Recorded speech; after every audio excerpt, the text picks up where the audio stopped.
in the land of mollusks.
Hey everybody.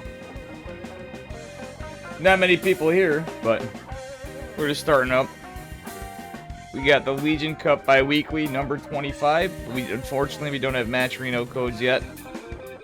But we do have the links available.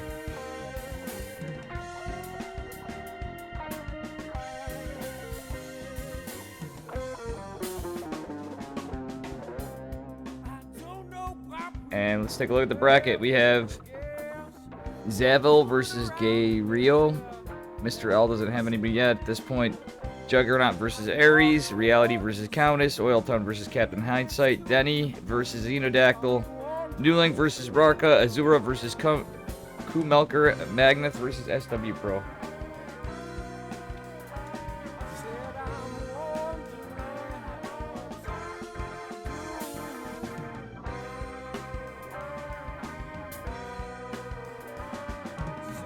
Oops. Oops.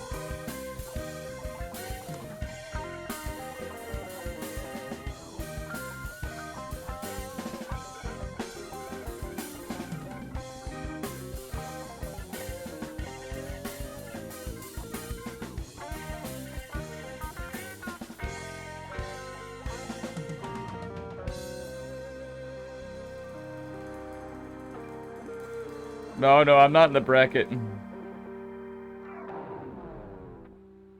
Alright, guys. Let's see what we got going on here.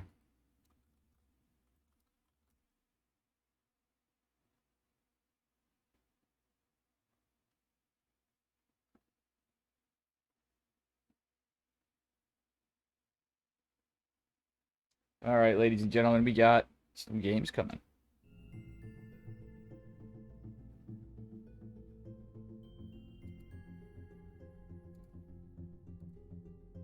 Good to see ya.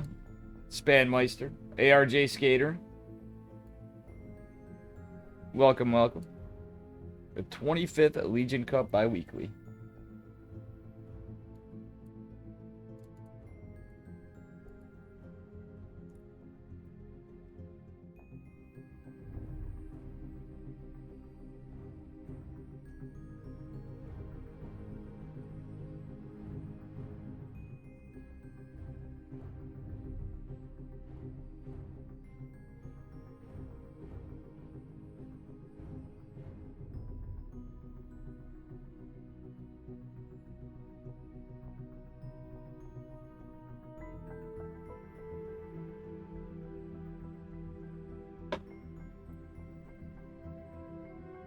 Got a short one here. 16 players have signed up. And I believe the bracket is set.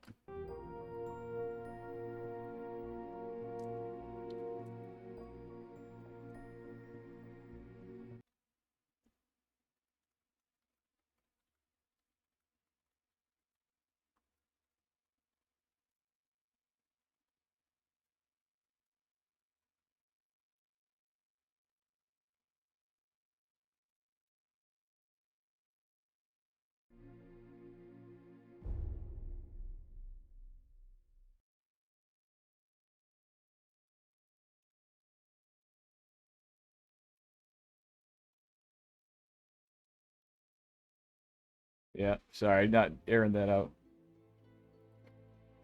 It's okay with me, though. Dave's a busy man.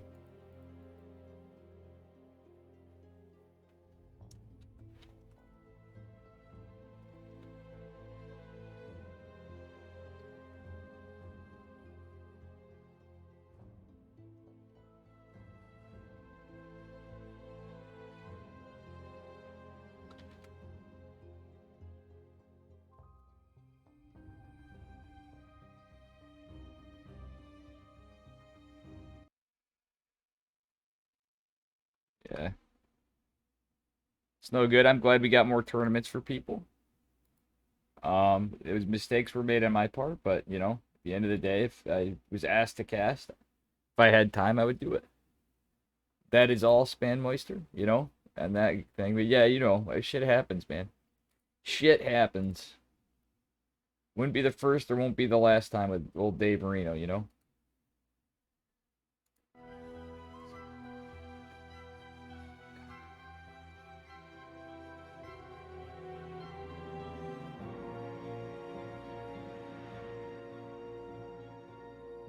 Yeah, Spanmeister, you good people.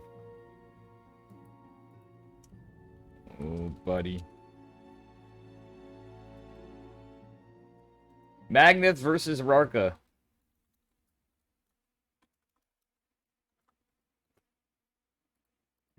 Is our first match. The man himself from Legion Cup. Mr. Magneth. Holy shit, the game sounds gonna be loud as fuck. Sorry, guys.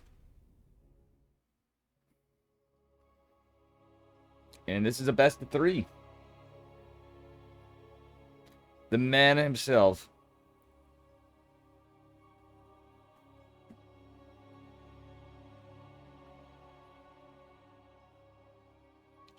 The Legion Cup man himself, Magneth.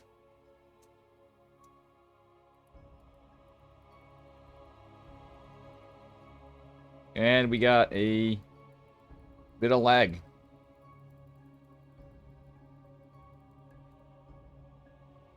Bear with me, folks. All right, here we go.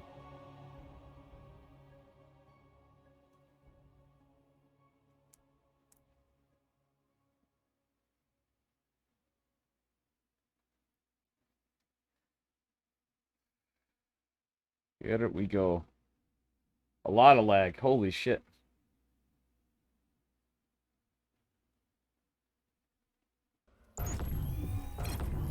Bear with me here. I'm just going to lower the sound. It seems loud as fuck. Then again, on VODs, it seemed weird when I checked it. Anyway, spawning in the upper right corner. Well, there we go. Spawning in the upper right corner of Hardwire, representing Platinum Heroes, it is Magneth. Or is it Heroes? I don't know. And his opponent in the lower left representing Platoon, it is Rarka. We got a PVZ. Magnet immediately going for the high ground pylon. It's looking like potentially a cannon rush, but we will see. In fact, I don't see what else it would be. Magnus starting out with the cheese. Ararka immediately scouting out here, seeing if he's getting a hatch block. The Lambo maneuver, as I call it. Game paused. Got to pause. Alrighty.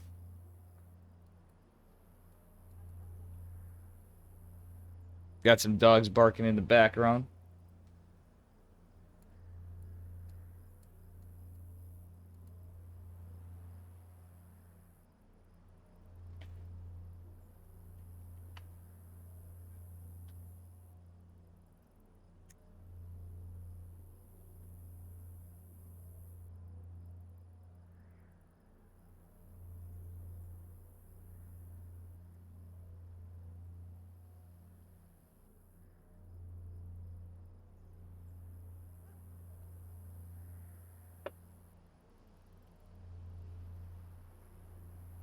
Okay. Hello? Players? This is a long fucking pause. Seriously? Question mark? Well, folks, I have no idea what's going on. But, yeah, there's... Magnet has a big pause. We'll see what happens. How is chat doing? We got a 2-minute delay, and I'm guessing it's some kind of lag internet issues going on here. Is the cause of this? It did take a while for the lobby. I'm really... Well, we're just killing time. Because, unfortunately, things happen.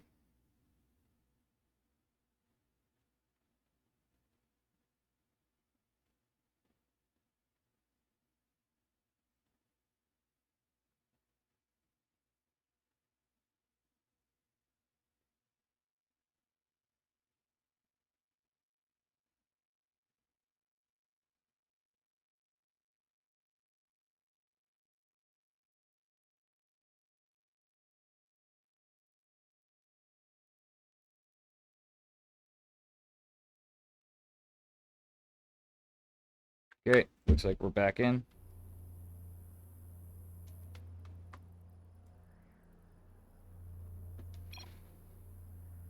Jesus. What do we got, a vacation, or do we got a StarCraft match here, folks? Come on. I don't got all day. Let's go. Am I right, chat? We need some StarCraft. That was like the most anticlimactic thing ever. We had a forge. We got a second probe going. It's the longest second ever. Hello.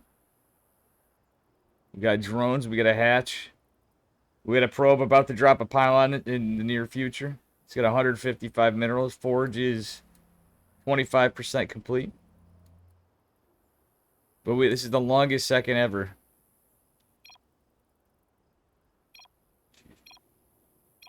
Game resumed. The fuck? Alright, here we go. Magnet immediately going up on the high ground. Overlord is going to go scout for this. Very weird position for a cannon rush.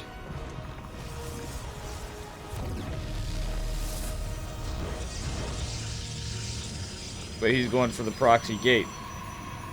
Alright, let's see what this holds out to. Rarka's just kind of ignoring it. Rarka's like, whatever, dude. Magnet's being annoying for the mineral patches.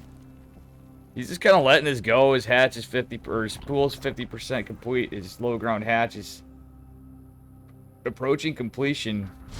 I would have liked to seen a high ground, low ground. Typically over here, so you can snipe the hatch. But the hatch is gonna finish.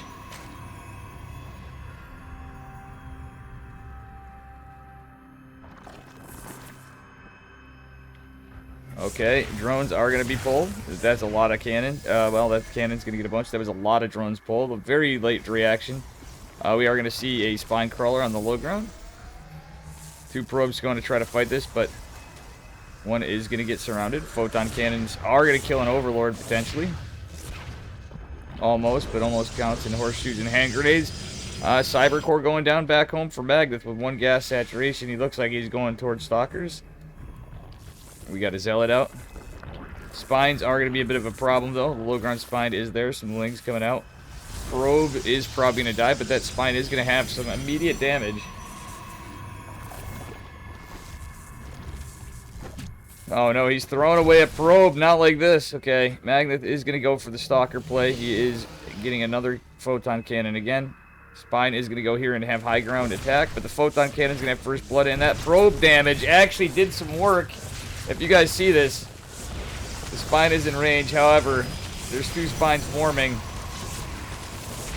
Magnet forces the retreat of the one. There is a Stalker that's going to join the fight of this. There's no transfuse available from the Queen. Actually, funnily enough, that Overlord is even in position, but more importantly for Magnet, that Photon Cannon was a bigger point of defense. 2 Stalkers on their way out. Our Zerg player is in a rough spot. Spine Crawler taking more damage from another Stalker. More Stalkers in the way, but the shield battery's out. Not exactly in the best position. Spine Crawler on the low ground is going to do some damage. Magnus not really paying attention. He's literally throwing away the Stalker. He should have targeted his spine because it's almost dead.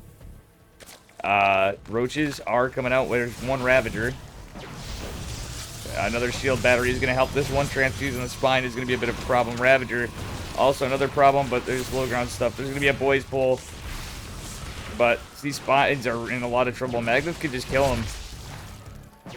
However, there's a lot of Roach Raft now coming. Warp Gate is not on the way. Some Lings are going to try to do some damage, but everything's full walled, and I don't think Magnus should have thrown that second probe. However, all this damage he cost the Spine Crawler, he doesn't do anything with it. He's going to start finding all that worker damage he needs. 3 Roaches and Ravagers is a little scary, but the Photon Cannon is going to help clean this up. That Bile almost was one of the worst Biles, but it is ultimately cleaned up. The Spine Crawler is going to go down. GG is called, and Magnet takes game number 1. There you have it, folks. Hey, welcome, everybody. How you doing, Comelker and Air Blood Drop? Countess, thank you for showing the bracket. Good to see you. So game 1 starts with a little bit of cheese in the Legion Cup.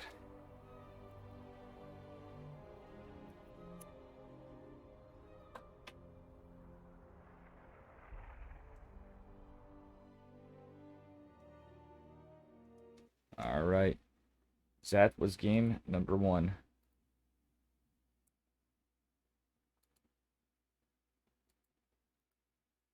Is child streaming this too? Oh, Genesis Gaming versus Berserker.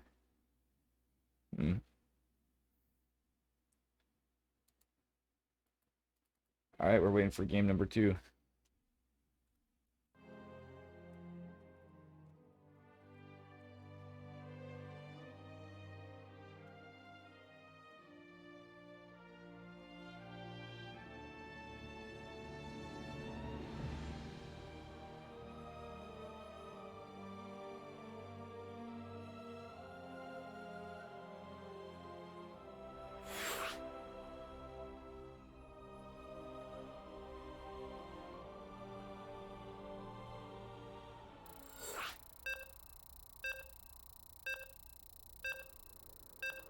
Alrighty.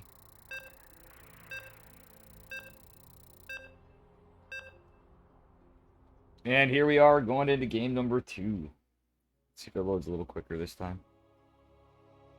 That could have been the issue before.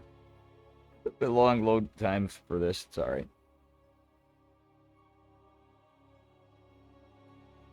We're going a little faster this time. Okay, good. I think the issues were fixed. And spawning in the bottom left corner of 2,000 atmospheres, representing heroes, it is Magneth, the pink Protoss. And his opponent in the upper right, representing Platoon, it is Ararka, our blue Zerg. Okay, immediately 2 probes are going across the map. Okay, no. Is this just going to be... This is going to be an immediate hatch block, potentially, or an early scout. Possibly expecting cheese from his opponent. Magnet's going. So far, it is not a 12 pool. Will we see a 14 pool? Or a 16 pool? Because we're at... It would be 16 pool at this point. Remains to be seen. It looks like it's just going to be a hatch. Magnet is going to be there pretty immediately. Rarka does have the time, but Magnet does force the third base to be taken, potentially for the hatchery. Okay, Magnus has been successful in his pestilence. Used to be annoying, so we have that gap between creep spread. Behind this, we are going to see a Gasset Extractor from our Zerg momentarily, and Magnus is just getting 20 probes. It would appear to take his Nexus and Cybercore. Okay, there's the pull. There you have it. Nexus. And your Cybernetics core.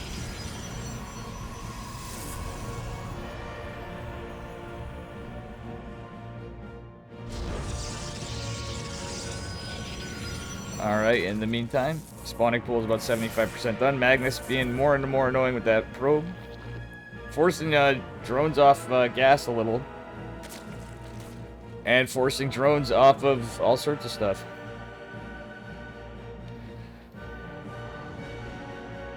What is this drone doing?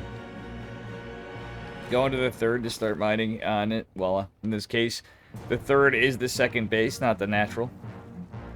The third is established for our Zerg. Cybercore is going to finish. Let's see what the play is here. We got Warp Gate. We have an Adept and Warp Gate.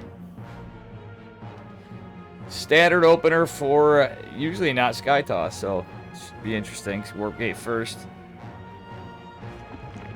Third hatch going down immediately at 230 in the natural. For our Zerg, and link speed is about, it's approaching 25%. Not quite there yet. Oh, it is a Stargate play with Warp Gate. I like this. Not a super cheeky fast Stargate. So it's probably going to be an Oracle opener. But I could be wrong. He could open with a Void. We shall see.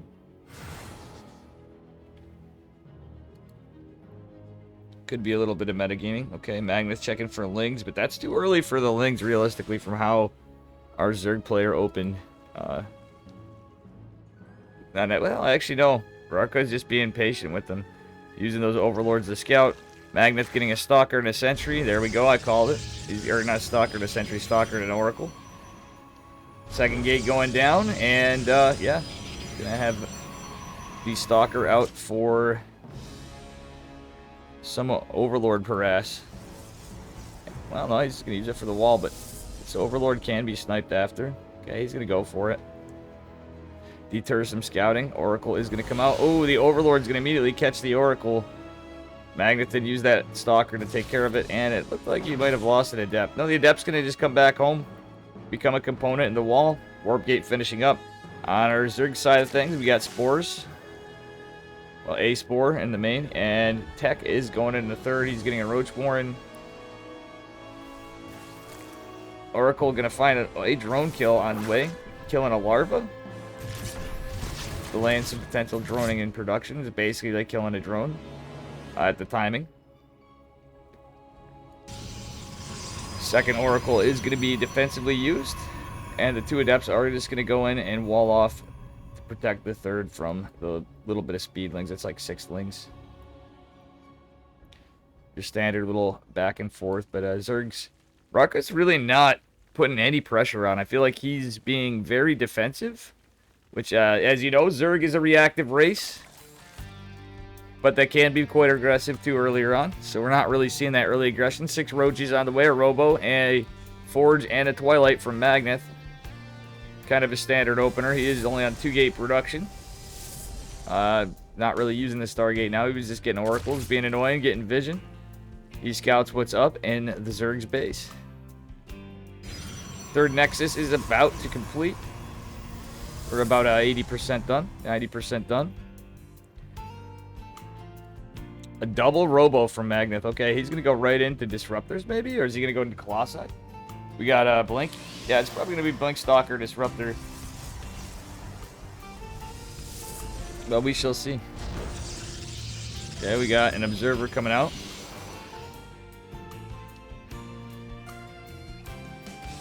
Oh no, he accidentally made 2. Okay, he made 2 robotics facilities accidentally. Is my guess. This is actually... I take back everything I said about Rarka. Rarka's going for a massive climbing attack. There's no shield battery. There's not really a lot to defend this. This is a lot of Ravagers. The Protoss army is 19 to 46. This is... And literally, these 2 gates are the production for Magneth as all this comes down. And with a he could be pumping out a Void Ray. He is. I was going to say, he could have used the Immortal. But, oh, man, this pylon's done. Oh, Magnus segments the army into his base. A lot of this production is going down. Probes are not fighting the Lings, which is what I'd want to see. But the Biles are going to land, killing so many. This is a nasty counter anti-timing attack, basically, to Magnus' playstyle. Void Ray is going to pop. However... Oof, Magnus has to be careful with these Biles on his probes, but realistically it looks like this could just be it. 9. Oh my god. This is just a disaster. We have 6 gateways unpiled. GG is called. Unpowered.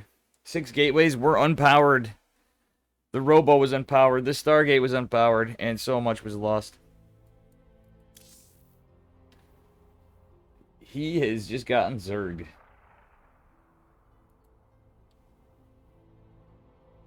Moving on to game number 3 momentarily.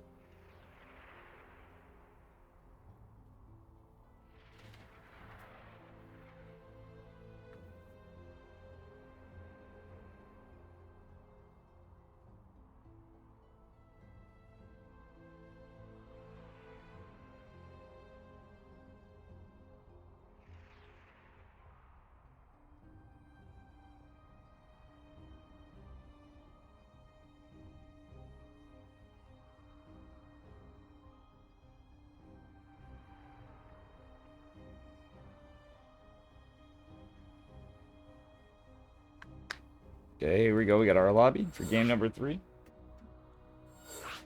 Match point, folks. Either Magneth or Rarka moves on in this side of the bracket.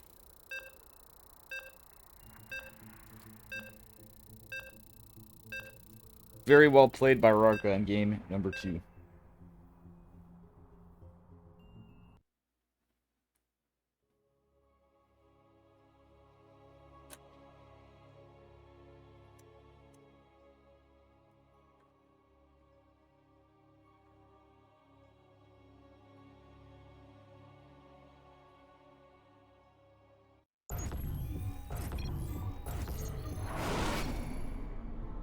Alright, spawning in the upper right corner of Glittering Ashes, representing Heroes, it is Magneth. And his opponent in the lower left, representing Platoon, it is Rarka.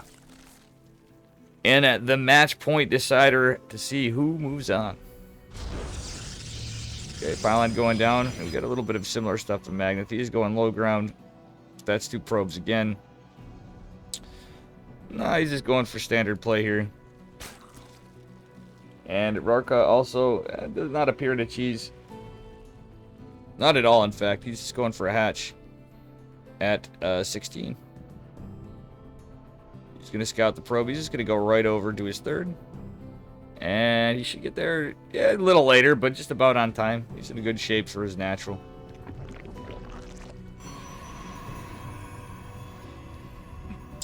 The brief lull in the game. Let's see what these madmen are up to. In game number 3. Hey, how you doing, Crazy Corey? Welcome. We are on a delay. This is the LegionCup Bi-Weekly Amateur StarCraft Tournament. It's up to 5.2k. So a little change in pace between the open cups. Otherwise, there's an MMR cap. And yeah, good to see you. Spawning pool is down. The man, the myth, the Corey. Yep, 20 next. Oh my god, disaster has struck Magneth. Misplaced his Nexus. There goes 100 minerals, delaying his Cyber Core. That Cybernetics Core is completely delayed. That is unfortunate. It's the little stuff like that. It sounds crazy, but in PvZ, that could be monumental if you're getting cheesed. Luckily for Magneth, he's not, but it's still going to set him back on his tech. And it could create an anti-timing again, like we saw in the previous game. Rarka does have a tight build, depending on how Magneth opens. It was more of a ground play with a Sky Toss. Well, not a start. It was a Stargate opener with 2 Oracles, so not really Sky Toss. And truth be told, that Magneth had a shield battery, at least a shield battery. We'd be there. Hey, Dark Omega, welcome. Kill the bugs. True. Big true. Either one of these guys decides it. Alright, probe is going to go into the natural.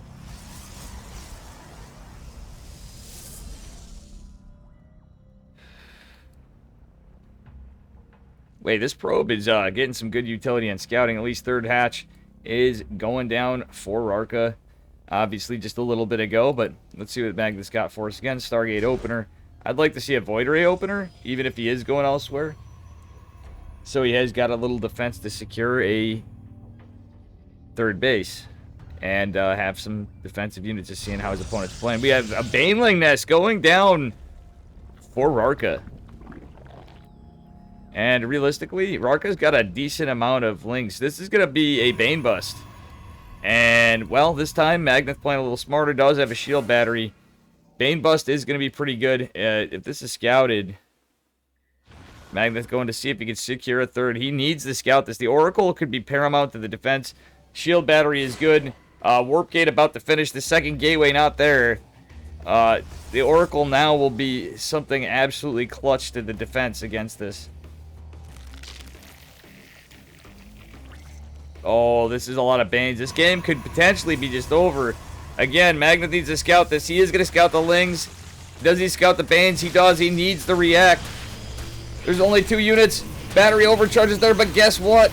Guess what? Unfortunately, the Stalker was out of position of the battery. The Bane Bust is mostly successful. The probe pull is there, but a Baneling is going to hit. Oh, beautiful. Almost beautiful reaction from Magneth. Oh, Magneth doing a little bit of kamikaze suicide. He's got some really damaged probes, but he holds. Rarka's just going to continually produce Lings and Banes. There's another Oracle on the way. Magneth barely holds. Truthfully, he's insanely ahead on workers. Rarka is quite behind now. He's committing, but he's going to get in a position of defense and possibly some kind of macro behind this, but no. He's pushing in from the right flank Oracle position on the third of that side. Magneth is going to build yet another Oracle. He's going to kill the Overlord. I do like these Oracles against this. But I would like to see some other transitions. There's a lot of things you can do at this point against this Ling Bane Bust. When you scout it and it's blocked, it really, truthfully, was going pretty well for Magneth. Okay, we have nothing but Lings and Banes. Nothing but Lings and Banes and Overlords.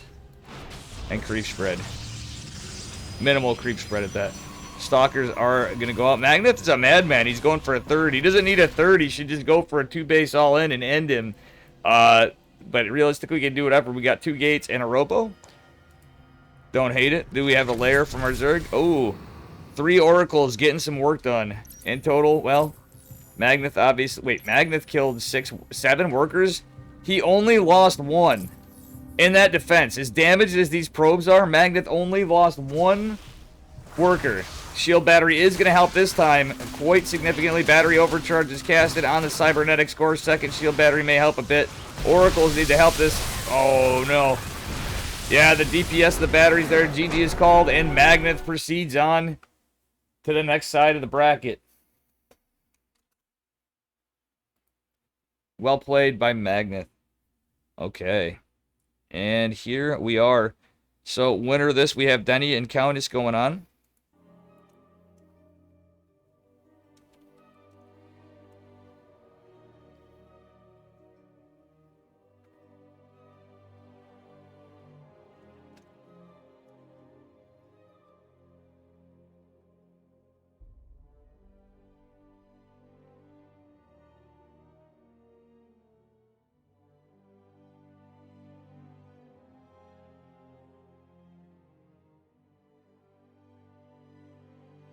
Let's see what we got here. We had one macro game in the two of them, and actually even the macro game was a very heavy timing attack from Rarka in game number 2. So realistically, it was a very spicy series, starting off with a cannon rush, ending with a held Bane bust, Ling Flood that just did not find the damage. We're going to see what we have here.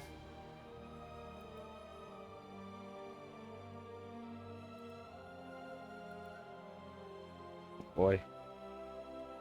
Bear with me, I need to take a look here.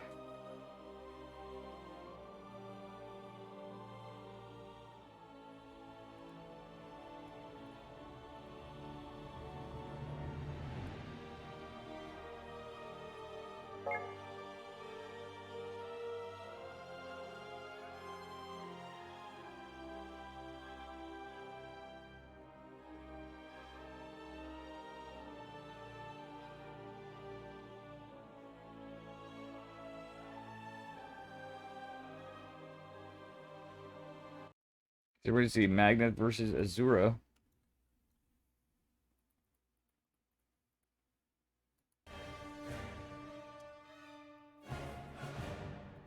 Very well played by Magnet again. GG. Magnet versus Azura. We got a little bit of a PvP.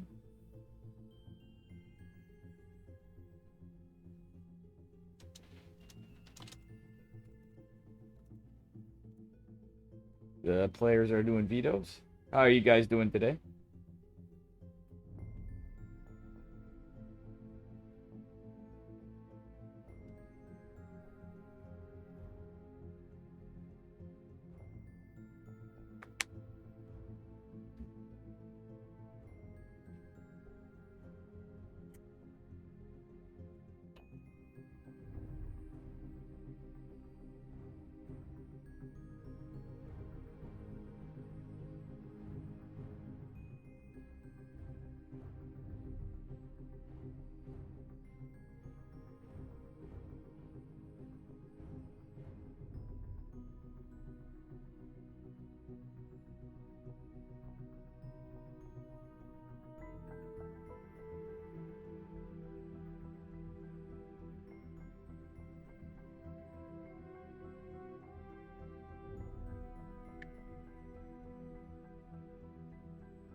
This is going to be a good series. I have a feeling.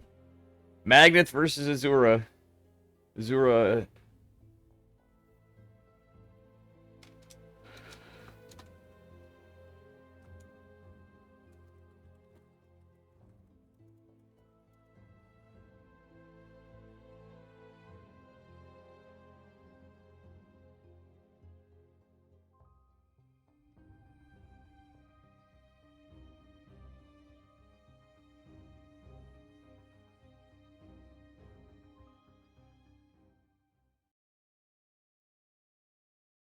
All right.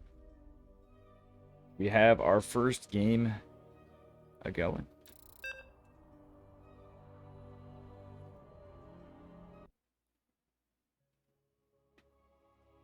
Let me just tell you, chat, this hat is goddamn tight. It shrunk in the washer, and I really wish it didn't. It fit perfectly before. But this one is a wool hat. And I might have to go swap that in a bit, because this is feeling a little uncomfortable. And anyway, this time we got the baby colors spawning in the bottom right corner of Pride of Alteris. Representing heroes, it is Magneth. And his opponent in the upper left, representing Alpha X, it is our Teal Protoss Azura. You know, the little PvP.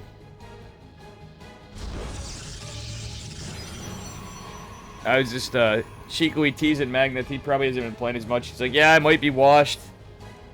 He's got Diamond 1 MMR on a U. But he has made it and advanced at least a little further in the tournament. Magneth going for the Maximus Paximus Trigger kind of play. Actually, this reminds me of Trigger a little more. In a game we saw against Max Pax versus Trigger. He is going for Nexus first in the gold. But not in a proxy space. Azura is going to scout. Magneth waiting for 400 minerals. Is going to drop the Nexus. And go across the map. Magneth is going to drop his gate. This should be pretty telling to Azura what's going on. Azura's gate is going to finish, and his gas. Magneth sacrifices a lot earlier for that, but, you know, as long as he doesn't have too much early aggression, he is going to be in a very good spot economically. Alrighty. Pylon block from Azura. Okay, Azura doesn't know exactly what's going on. Funnily enough, he is going to be in that aggressive spot. Like I said, Magneth with a proxy pylon. He's trying to metagame Azura, I think. He's going to let that pylon go complete. He's like, you know what, buddy? That's 100 minerals that you just threw away for nothing. But at the same time, I don't like this pylon from Magneth. Unless... Is he going to take him to Princeton? It's going to be very delayed Princeton if it is. This is going to be like the South Harmon Institute of Technology build, as yet he would call it. But I do like the gold base nonetheless. Are we going to see a recall right away? We should. Yep, we are. There's some probes immediately going to the gold base. Going to go start mining and return cargo, respectively. Alright, the proxy pylon is just a metagame proxy pylon, and what a good one at that. Azura not quite taking his natural yet. Follow up his gate. It's just stalkers. Probes are going to go fight this pylon. Again, further metagaming. Azura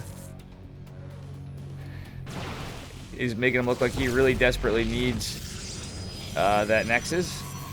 Shield battery is going down in defense for Magneth. He's going to get a Stargate. And second gateway is coming. I think Magneth may just cancel that Stargate. We shall see. Probably wouldn't be a bad idea. I like the Sentry follow-up.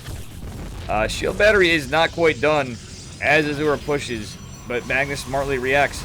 Pulls back a little bit. Shield battery is going to be targeted. Another shield battery going down, and Magneth is building another Stargate. This is going to be double Stargate. Phoenix. Azura going for his Twilight Council, and his natural is just finishing up. Meanwhile, Magneth is going to defend. Azura unaware that the third, well, the gold base is actually taken, but wait, he is going for scouts.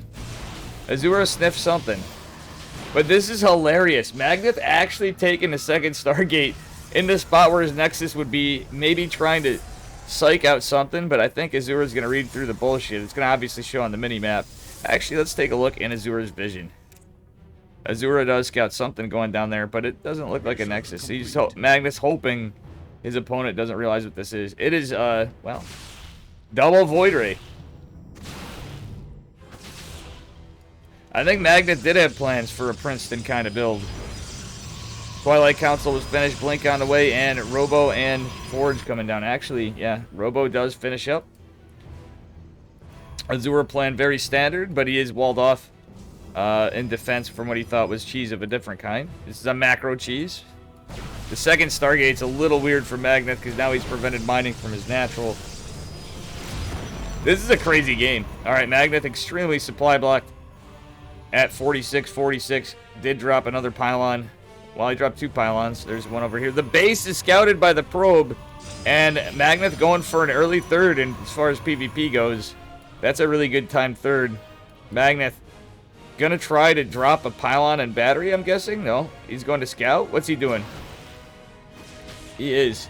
He's being annoying. He wants to get vision of this. Magnet's going to be on an insane economic lead. However, Azura is going to be ahead in tech. He's got Blink, he's got +1, but Magnet's just going to keep producing Void Rays. Playing a little bit like Max Pax, for real. Like, this is very Maximus Paximus feeling. Robo on the wall. He's going for that Protoss mech. There's no Warp Gate. I'd like to see +1 weapons for air, as crazy as it sounds. Azura putting pressure with 3 Stalkers. Going to kill a Pylon, but the Void Rays are out. As Flapjack would say, now it's everybody's problem. 1 Void Ray is going to greet 3 Blink Stalkers. Prismatic Line Cast. There's no hull damage on the Void Ray. Literally just had a tail onto shields, and the Pylon even lives. However, Azura is going for his 3rd in gold. You know, quite a bit later than Magneth, but everything's kind of normalizing. Warp Gate going down for Magneth.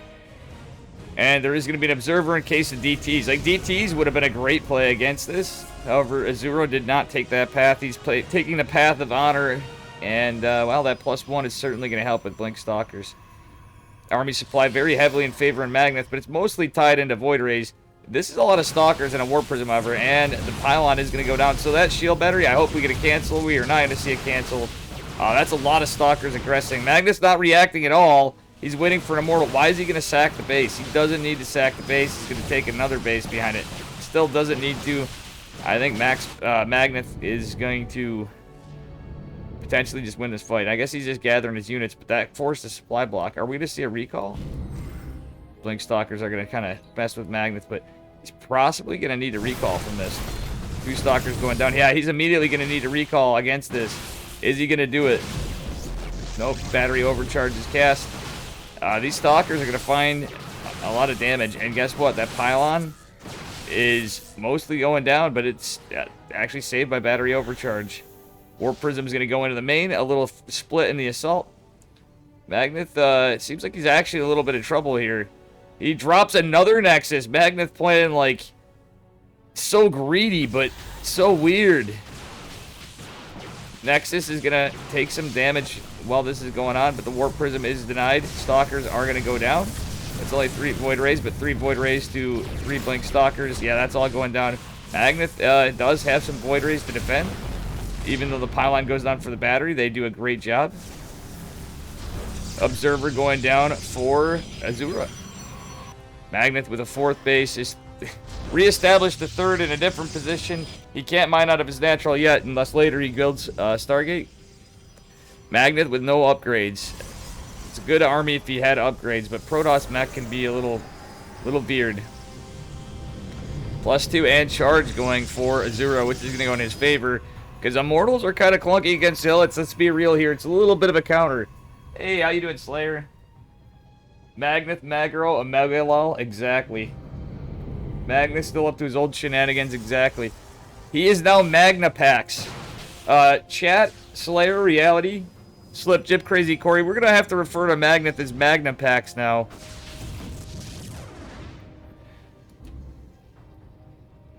The Pax Romagna. Okay, and there is a lot of Blink Stalkers putting pressure on here. Looks like we got 10, in fact. But the Void Rays do come in to join just before they die and disintegrate in their plastic form. Okay, I do like the fact that Magneth finally added another Pylon out of this, but he's going to lose workers. Magneth with no upgrades. Again, I would really like to see upgrades, because now we're going to see Charge Lot transition. It's Charge Lot Archon. Immortal Archon Charge Lot against a non-transition Protoss mech army with no Robo Bay. Did he build one behind us and sneak? No, it's just pure 1 Robo, 2 Stargate. This is, what a madman. And he's got 2 gateways. What a madman. Okay, Magneth does have some defensive positions on both sides. He's got a bit of a defensive army. Okay, 1 Void Ray does activate Prismatic Alignment. Azura on 4 bases of his own. This is a game. But good to see you guys. Slayer, I've missed you, buddy. And Reality, I see you guys in chat sometimes and whatever. Imagine Dave casting LegionCup Bi-Weekly. I had to do it. I'm like, you know what? Time to get the kids off the street. Oh my god, Magnet's trying to take a forward expansion. Why? I don't know if I agree with the decision making in this clown fiesta of a PvP. Battery overcharge is called. Prismatic alignment's casted. Immortal goes down against these Archons. This is going to be rough. The Archons are really the deciding factor here, more than anything at that point. Well, that and the fact that the War Prism lives. I thought more charge lots went down. No. Magneth now relying on Adepts, of all things, to help against Zealots with no upgrade advantage. Magneth is getting a Robo Bay. He did get a Forge, but he's not going for upgrades. This is a weird army from our pink Polish... Oh, not, I almost said our pink Polish Protoss player. Alright. Looks like Azura is going to push in. He is actually going to saturate his 4th base. And he's just going to pulverize this base. Magneth is just out of position from this base. He doesn't have anything to defend. And actually, yeah, recall is just now available. Does he recall? Nope. What? What is Magneth doing? He's just trading out. Azura now with a significant worker lead. Army supply also in favor of Azura. And again, the quality of the army is a little rough. We do have a recall of Azura because Magneth is pushing in with what? Adepts. Okay, Magneth gets 6 worker kills with Adepts at 11 minutes. Nothing we could do differently here, huh? Yeah, truthfully, I would have liked to see the Fleet Beacon transition at the least and getting Flux Veins. You could go and constantly delete bases behind this. Truth be told. Adepts trying to do this. Look at this. It's a hold position versus hold position battle as the Zealots do catch some damage, and Void Rays. Oh, the Disruptor is going to help this fight, damaging a lot of shields on an Archon. However, Magneth really needs to target the right units here. He does secure his gold base, which is getting mined out. Loses this other, but he has the base in the front. Why did he take the base in the front? So many Void Rays, but there's Archons, and there's Zealots, and there's Stalkers with upgrades. Armor's there. These are +3 with +1 on the way armor. Units from Azura. Oh my god, Magneth just got gates up. He lost 20 workers in his main base. He's hella supply block. Magneth needs to get some work done now if he's going to stay in this, but you know what? It's just a little hard for him. He does have another Disruptor coming behind this eventually. Okay.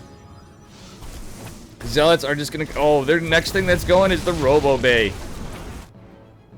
Oh, Magneth needs to pay attention. He lost the Disruptor. The Immortals are falling. The Void Rays are falling. Magneth went from a spot that I think he could have done a lot, you know, nothing we could have done differently here, right, chat? Yeah, floating 3K minerals and no ability to spend the money. Disruptor yellowing out a little too late. He could have saved it if he stayed by the batteries, but Magneth, with an army supply of 32 to 94, 174 total army supply for 66. GG's called. Azura takes game number 1. Oh my god. Look at that spending, chat. What the hell's going on? Well, decisions were made.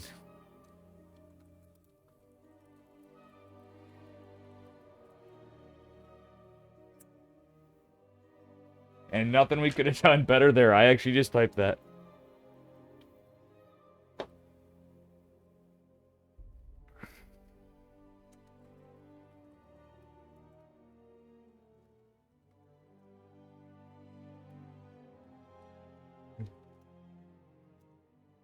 Oh, what a game. That was so crazy. The Nate, how you doing? Void Rays, Pog. Magneth playing Wicked Chad, but he forgot to get the Chad Ray upgrade. Oh my god. Magneth with the memes today. He's memeneth.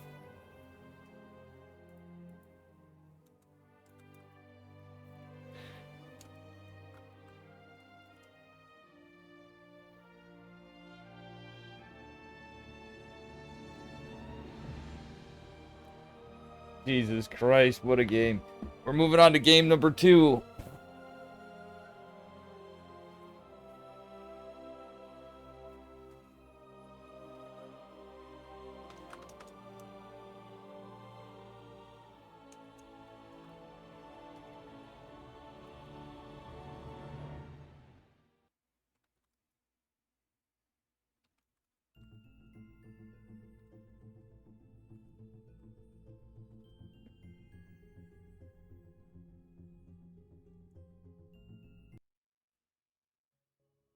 Dave casting so good. Thank you, the Nate. I think I'm a pretty lousy caster, but I appreciate you guys always going. I've been doing nothing but casting, it feels like. And I decided to do this. I'm not doing ESL Agent tonight, guys. I'm hanging with my girlfriend. If I do anything, well, maybe we'll see. You know me. But I'm not feeling the greatest. Anyway, well, I almost gave the wrong player the score. Here we go. Fuck me. Fuck me running. Spawning in the upper right corner, Glittering Ashes. Representing heroes, it is Magneth. And sporting the pink. We got the baby colors, folks. Representing Alpha X, we have our Macro Madman with some Maniac Games. From Alpha X, it's Azura. Sporting the teal. Wouldn't be surprised if we see a Cannon Rush, but who knows. Magneth has done one so far. I hope they get Dave casting DreamHack. I hope Chicken Man gets it. He deserves it more than I do. I've been casting a lot of amateur league StarCraft for years in rookie, but there's so many people. We got Bale, we got Chicken Man, but I am really thankful that you guys are enjoying my casting. I hope to get better. All right, we have a double gate on the high ground from Azura versus a 1-gate expand from Magneth from Magpax. Will Azura get the block? That is the question. Alright, let's see how many minerals are floated this game, folks. Alright. Hey, mods. You know, can we get a prediction up of will Magneth float 3K minerals this game? That is the question. That's the kind of prediction we need here. Okay, Magneth with the second pylon. Not immediately rushing his Nexus, which is obviously what you want to do. You gotta have supply for units. Even if you don't just get your Nexus. He is going to be able to secure the Nexus if he's paying attention. He does. Magneth actually gets it. He's playing for the greedy style. The 2 Stalkers are on the way versus 2 Sentries. No shield battery for Magneth. What is this probe doing? Alright, my question to you, chat, is what is this probe doing? I kind of like the double sentry, but I don't like the no shield battery. Okay. Nope, now we're getting it. There it is. Stalkers are going to find a pylon blocking the net, but realistically, Magneth should just cancel that. Like, literally, that's just 100 minerals down the drain. You watched the new Batman movie? That's awesome, Dark Omega. Maybe I'll take my girlfriend to go see that. Or maybe that is what we will watch. Glad to... Thanks for the info, because as you know, I watch almost nothing but StarCraft, which is insane. It's Star Trek and Star Wars. You might say I'm starstruck, but anyway... Warp Gate obviously going to finish a little faster for Azura. Hallucinated Phoenix is going out from the Sentries, but there's one. Is there one with a force field available? Nope, there's no force field available as of yet for some seconds. Hallucinated Sentry is going to go out. Proxy Pylon's not scouted. It would appear Azura is going for just 4-gate. It's 3-gate with a Proxy Pylon. Very aggressive play from Azura. We do have a Twilight from Magneth. He's playing the... Let's play more standard this game and see if we can hold. Is the play from Magneth. Warp Gate is going to complete for Magneth now, however. And he is researching Blink. He has to be careful. He didn't scout, unfortunately, the Proxy Pylon. But he does... Well, he does have the high ground, Anakin. Alright, folks. Magneth is certainly ahead in terms of workers, but it kind of normalizes out after a while. If the army doesn't trade out. Guardian Shield does scare Azura's army away. Azura just now getting his Twilight Council. Magneth finishing up Blink. Oh, man. Well, Magneth float 3K. Thank you so much for the prediction, guys. We got a meme on Magneth. I mean, Memeneth. I mean, Magpax. Based. Alright. Oh, God. Stalker's getting cleaned up by Magneth. Beautiful target firing. However, he's starting to trade out a little less. At first, it was a good fight. Now, I don't know, but you know what? The jig's up. He's got... Yeah, he's approaching Blink. Wait, no. What's going on? Do we have Adepts? We do have Adepts making their way in. Magneth attempting to recall his army. He's going to try to surround the Adepts. Well, his opponent's not paying attention. Azura gets 6 workers. However, the 2 Adepts get cleaned up, and Magneth is back in business with Blink on the way. He did not need to lose 6 workers and a lot of lost mining time. Worker count now in favor of Azura, just slightly. And the buildable plates are going down like they're one of the Roombas. Robo going down for Magneth. Robo going down for Azura quite a bit faster, about 75% done. Yeah. Magneth is going to take out this pylon with a vengeance as his Stalkers and Sentries pounce on it. He's like, goddamn pylon. Set it in those Adepts. More Adepts going across the map from Azura. Kind of an homage to the Christianer style, I'll say. Oh, the Shades are scouted, but Magneth doesn't retreat.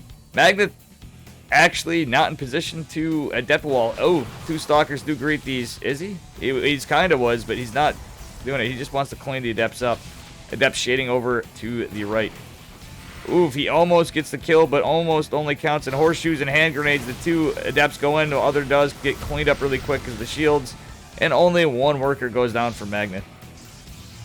Both players in the same 3 gas, and realistically, it's evening out a bit. Azura about to have Blink. He does have a Forge. Magneth does not. He does have his Robo. Magneth not thinking about upgrades this game, but does he get a snipe on the 3rd or a cancel? Either way, that's money. Oh, he gets a... Well, yeah, that was a cancel. We had the plus 300. GW Dragon. Not much, because I'm always casting StarCraft. We just kind of hang out. We'll go get something to eat and watch some stuff. I don't spend enough time with my girlfriend because of StarCraft, sadly.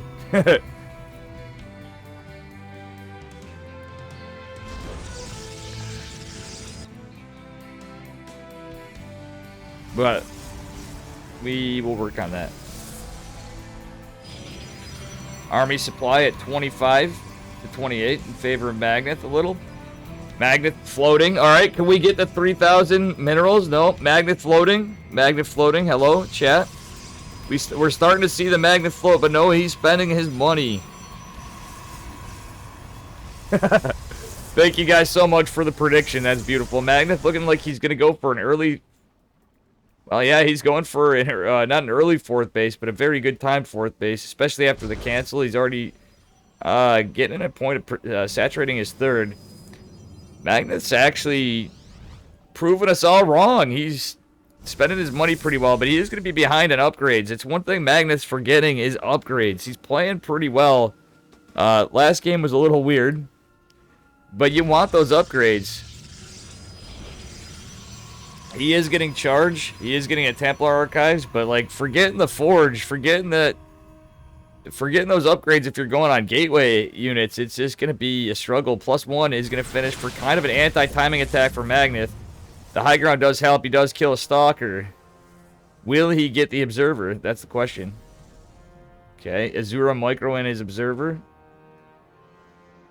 And is going to go push in toward the 4th. Magneth is about to complete this, so he might actually get it. Observer was sniped. Okay, now we got another Observer sniped. Now this is going to be a big battle, and the problem is Magneth just doesn't have the +1. However, he almost snipes the Warp Prism. He gets it. Army supply very in favor of Azura. Magneth now floating minerals. Not 3,000. But he's losing some stuff. He's playing way too greedy today. Just now getting a Forge, getting an Immortal. These are +1 Stalkers. Magneth trying to get that behind Dark Shrine. But I just don't think he has enough time. Well, folks, I hate to say it early, but unless some kind of miraculous throw happens... Oh yeah, the Immortal doesn't even get the pop. Magneth is going to try to pounce from 2 sides and get a bit of a surround. If he gets a good engagement, he might have a chance. Losing some more production and almost losing the Robo. Okay, I guess. Well, he can sack this base. With this, well, I don't lie. Azura with a 73 army. And he still has observers. Magneth really needs to kill observers in order to pull the Dark Shrine shenanigans after. Ooh, unluckily for Magneth, it's funny. When you get in the DT wars, I wish I was Dave's girlfriend. Oh, God. God help you, young man, young Master Slayer. Slayer, my adopted son. Slayer, I think it's safe to say you're my adopted son. You're still pretty tight with Mr. Monomi, Colin, and Holden. The Nate certainly is.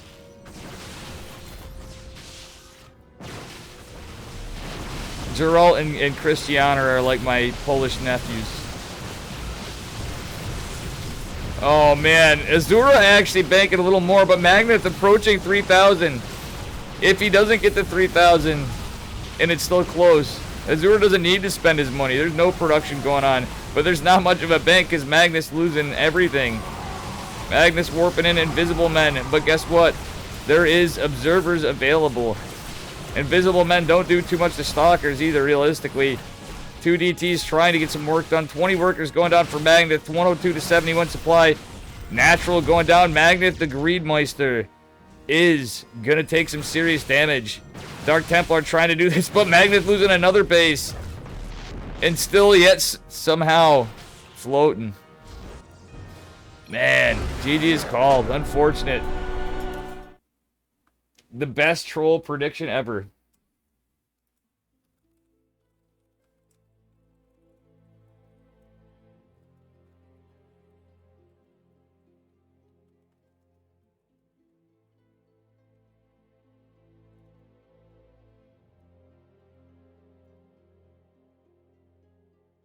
All right, caster for series.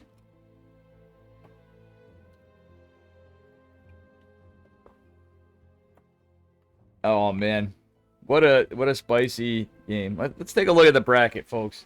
What do we got here? I forgot to update this. Properties. Bam, bam, bam, bam, bam. Let's see if they added the graphic. They did. Good job. Admins, Magneth and Gator and stuff. The Legion Cup man himself, Mr. Magneth. I can't see that for shit, but we have Countess actually 2-0 Denny. Countess versus Azura.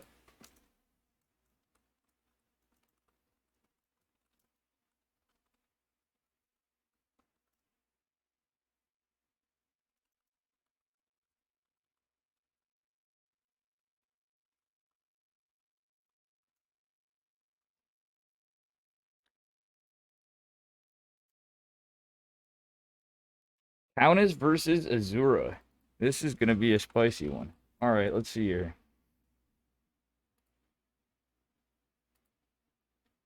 Legion Cup, the even more PvP tournament than the bi-weeklies, even more than the Chicken Man Testa Open. By the way, guys, I have to say something. Check out my YouTube. I'm starting to put some content on there. Oh fuck, I don't.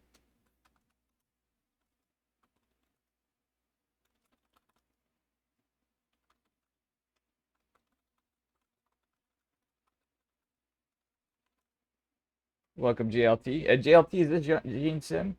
Cool Melker, GG. Slayer, Dark Omega. The Nate, GW Dragon. Green Dragon. And thank you for the meme predictions. Looks like we're moving around pretty quickly on the upper side. Reality and Oil Town going on. Mr. L and Juggernaut. Countess and Azura, are you going to wait for semifinals?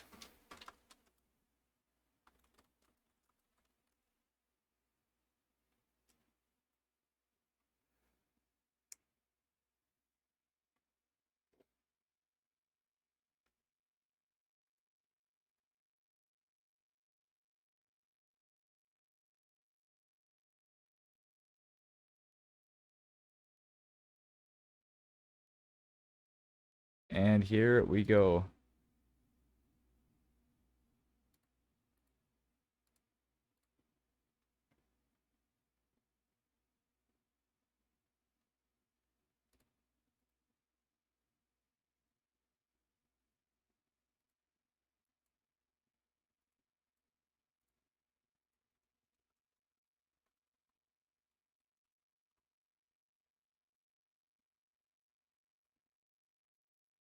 Caster for goddamn series.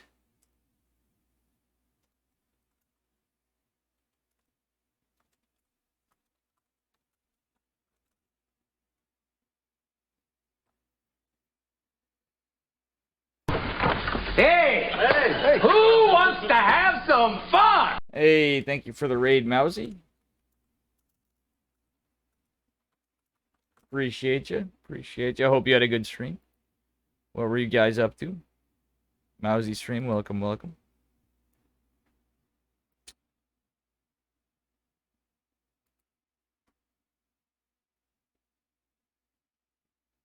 Shout out to Mousy.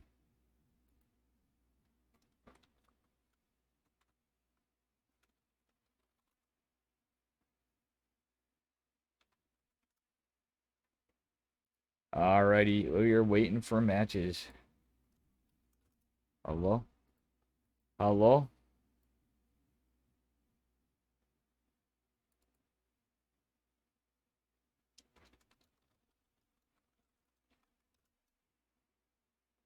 You had a good stream. Beautiful. Welcome, Raiders. You're going to find out 2 minutes from now. Feeling super great. Just won the CSO Medal League. Oh, buddy. Congrats, Mousy. Hells yeah. I can't wait to do a Medal League tournament to throw off all the viewers because you know it's going to be ridiculous. I'll probably ask Florencio to cast that with me. If he wants to. Speechless by school stuff. 1-1 so far. Noise.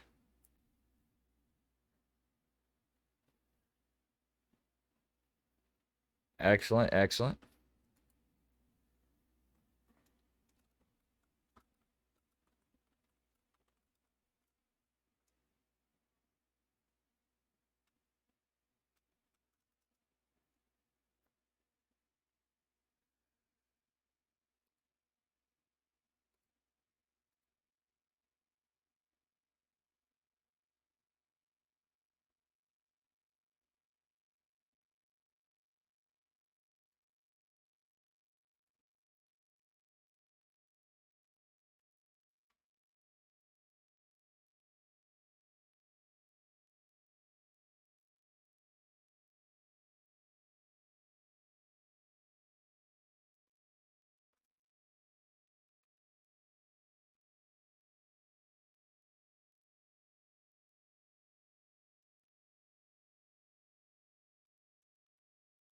And we are on to our games.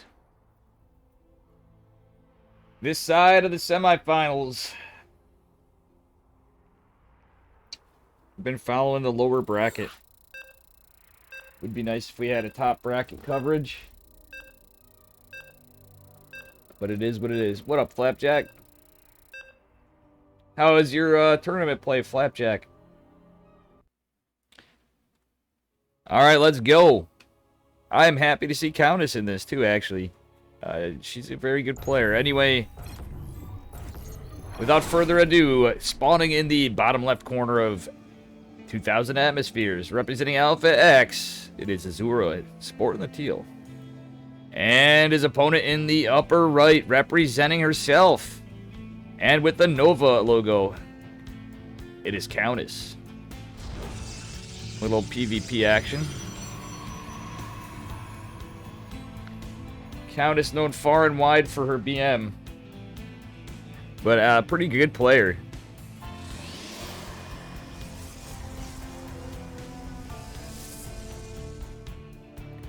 And a pretty good friendo. Pretty good friendo. Azura, an absolutely cracked monster usually, too. Alright, we do have the probes going to high five across the middle. Oh, Yep, they actually high-fived. They stopped each other, in fact.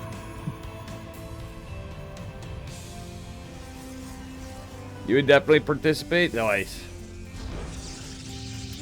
I've made so many commitments to projects and things I've said, though. We'll see what happens. I'm trying my best. If I can keep up with, like, 30% of any of the shit that's came out of my mouth, I'll be happy. This year, because we've been talking about more and more things come. Standard double gate opener from both so far, but we'll see where the pylons fly. And we are just going to see a standard macro opener in PvP for a 2-gate. Will it be an expand, though? Okay, Azura being annoying in the mineral patch is a Countess, and Countess kind of not really finding anything there, just getting a good scout. Alrighty, Cybercore is going to complete for both players, so let's see what the units are. We got double Stalker versus double Adept. Are we going to see a Stargate follow-up for Azura?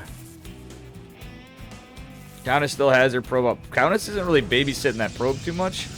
Yeah, actually, in fact, not at all. That probe's been idling, but she does manage to get the pylon block, and so does Azura. Countess set up for that defensive shield battery pylon. I like the positioning, so you can have, you know, a pretty well-defended shield battery as far as not getting it depowered. Very good placement from Countess. Adepts are going to push out, and I believe that pylon may have scouted them. So Countess is in a beautiful spot with the probe. Oh, no. Okay, she's going to drop the Nexus. Can she get the probe back in time? Probe is going to find its way back here. Okay, I think Countess is paying attention. Absolutely. Meanwhile, on the other side, one probe is going to try to fight this. The 2 Stalkers are going to go back to fight. The Adept's shield battery block is absolutely beautiful for Countess, and the Nexus goes down first. Delaying this significantly. 1 Stalker is going to join. 2 more. Going to make short work of the pylon for the natural block of Azura, but he is pretty delayed on that Nexus. Okay, we had a recall from the Adepts. No, was it? Yeah, 1 Adept recalled. It is a Phoenix. Some Phoenix play. Oh, Phoenix play. Interesting. You made it to the finals, Flapjack? What was the tournament you were playing in? Congrats, brother.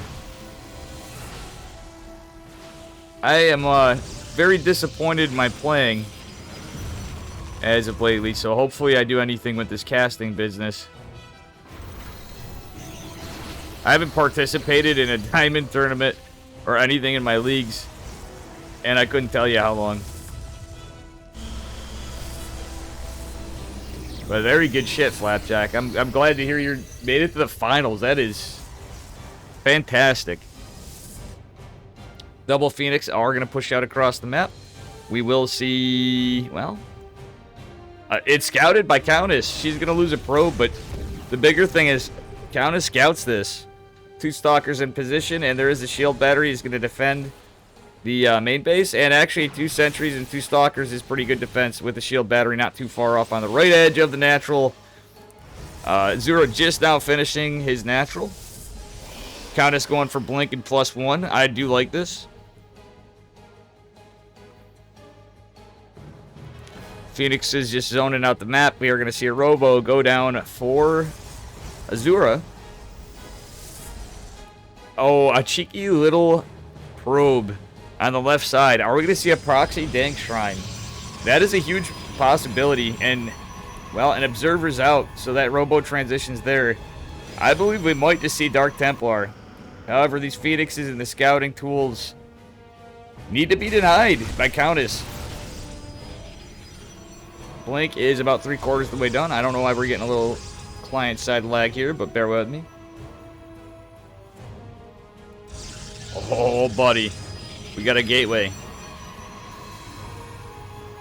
Okay, I think Countess is just going to go very aggressive with Blink Stalkers and +1. However, Immortals and Phoenixes are going to be tough to crack this. Okay, we do have 3 more gates.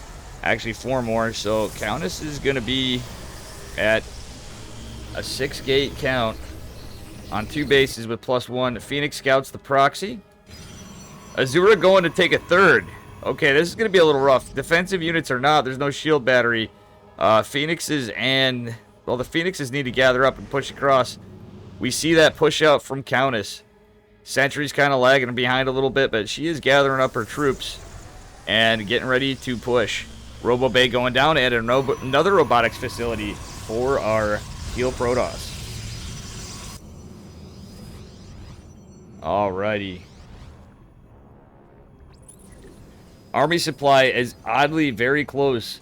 It's just a matter of tools. Okay, a very aggressive blink on the Immortal. There's so many Stalkers. They're going to out DPS the battery overcharge, kill it. And these sentries have good energy for force fields or Guardian Shield. However, the Phoenixes are going to help this fight.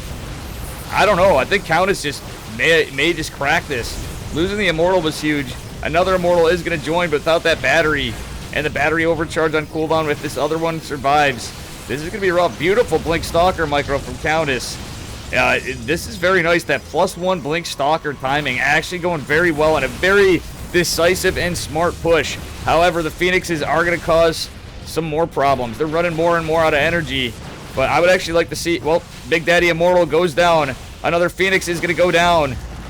The shield's there. One more Phoenix picking off, potentially costing Countess a Stalker. Does she get a blink? She doesn't. Oh, man. Countess is now ahead on Army significantly. We could potentially see disruptors. Boys are being pulled. That's really where we're looking at. But unfortunately, Azura's going for more Immortals. Azura might actually hold this. Countess going for a 2-base all-in, but she really could have done some more behind this, but just focusing on the micro, focusing on the aggression, and just reinforcing the Army. Okay, Countess now still has a supply lead, but she doesn't want to get that Immortal count too high.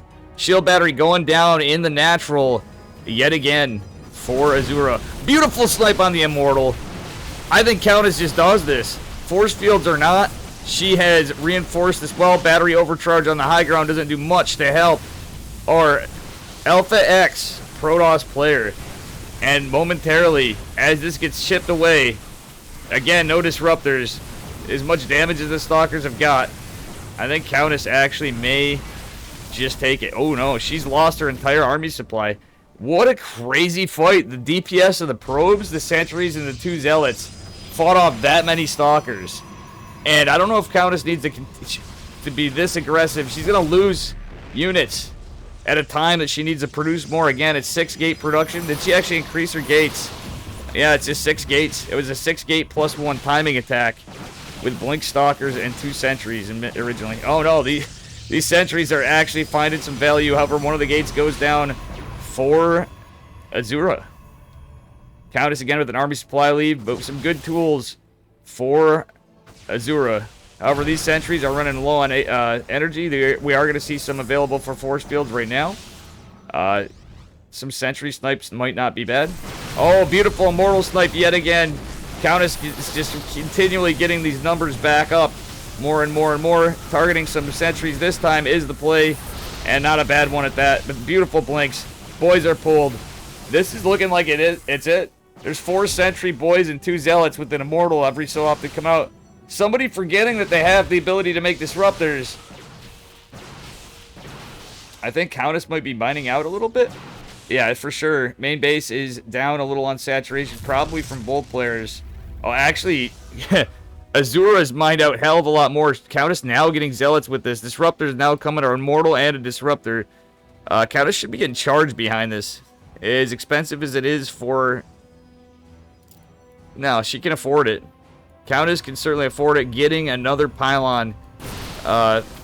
Slow zealots actually might help a little, but she might as well got charged behind it. The natural falls. She is cracking the shell of Azura a little at a time, but these blinks may cost her because this Disruptor is out. However, oh, one nice blink, but she loses 3 Stalkers to the Nova. Trades are very heavily in favor of Countess. Azura trying to reestablish a natural. He's got the tools. Countess now getting charged and the robotics facility, but she still has that +1 advantage. This is so funny. She's been so aggressive. She's got an idle probe in the middle of the map from, I believe, from the proxy. Nexus is canceled. Oh, beautiful blink back.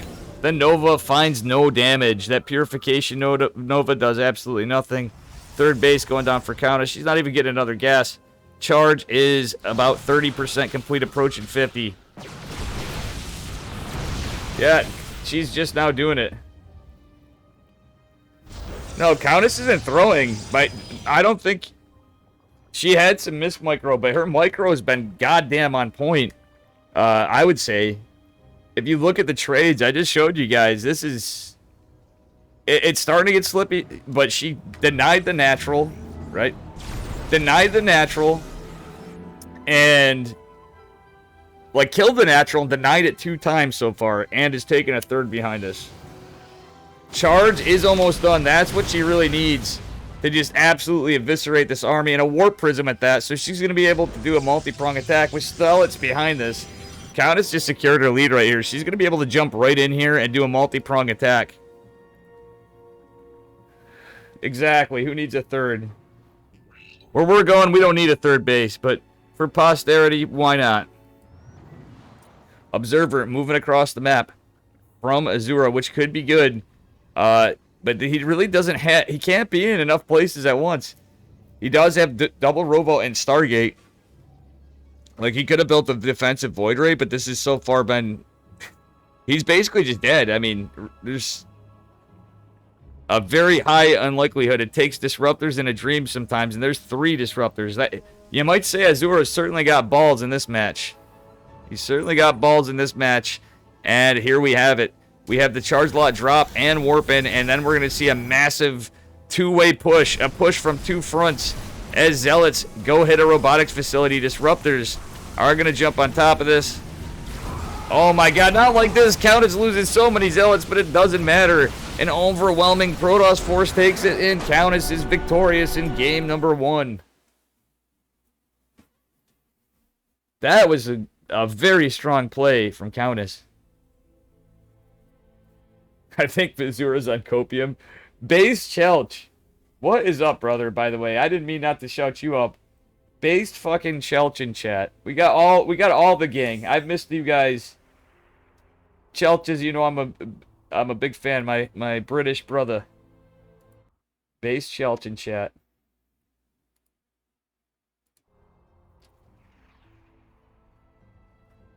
Oh, you thought she was throwing everything died at the natural?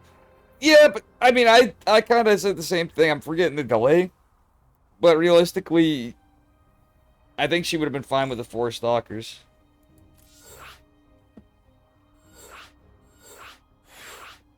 Man, I am feeling the effects of Kirktown last night. Alright, gamers. We're moving on to game number 2! Let's heckin' go. Can I get not?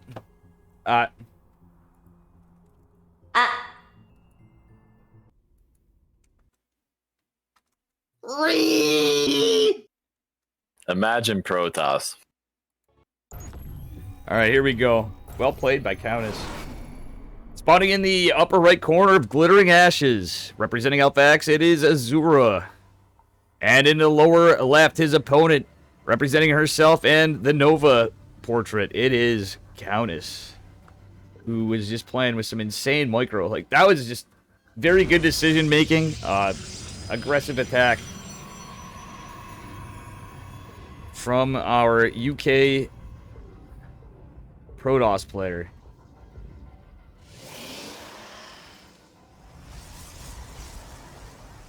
Man, oh man. Alright, we got a gate going down from both. Looks like different position from Azura. Countess going with that safe anti-cannon kind of setup. But I think in both cases you'll be fine. GG. It seems like you guys are a little hype about these matches. I mean, I don't know. We cast a lot of Pro League stuff, but this is... honestly, Countess played goddamn crack. Not to discount Azura. Very good player.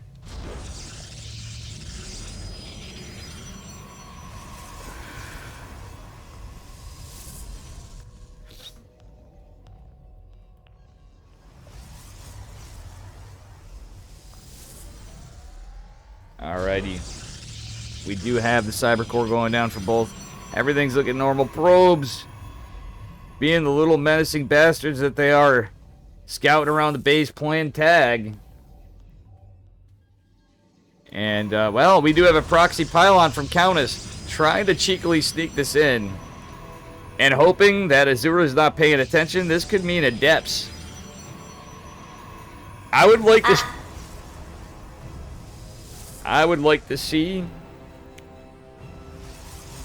the offensive in-base Dark Shrine, but I don't think we're going to see that.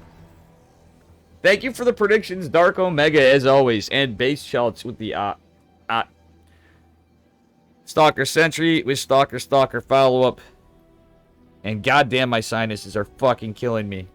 Sorry for the swearing, folks. This is not a PG-13 stream.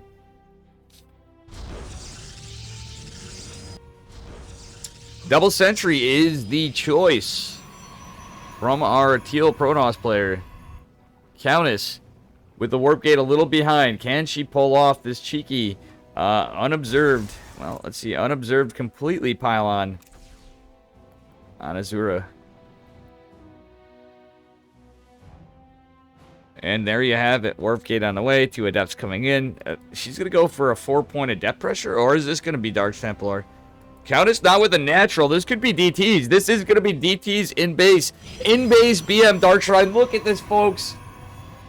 Let's heckin' go. Countess with doing exactly what I hope to see. And I believe this is still out of vision from Azura. Completely out of vision. For how long, though? Azura could build something right here, and the jig is up. If that happens, Countess is in a lot of trouble. She's going for a really delayed natural, which is definitely indicating cheese. And Azura does have good map vision. Oh, this robotics facility could increase the vision a bit, but it is just... Actually, let's see. Would that do it?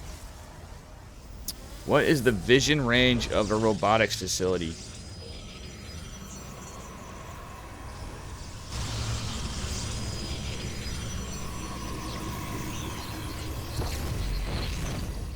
Oh, it's gonna be scouted just in the nick of time. The pylon's gonna go down. She's gonna drop another pylon. Very unfortunate for Countess.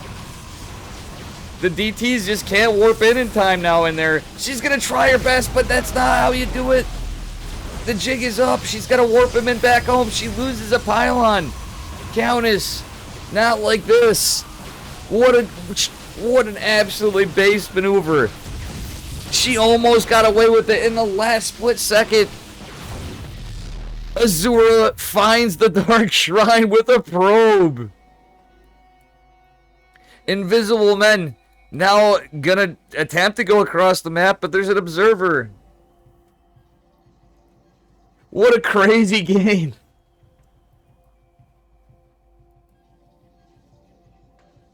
Jesus Christ.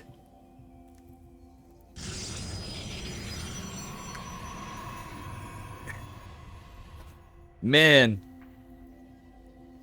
that Dark Shrine got shot down by, you know, that time I tried asking Cindy Crawford out on a date. That's how quick it got shot down. Or Scarlett Johansson, I should have said.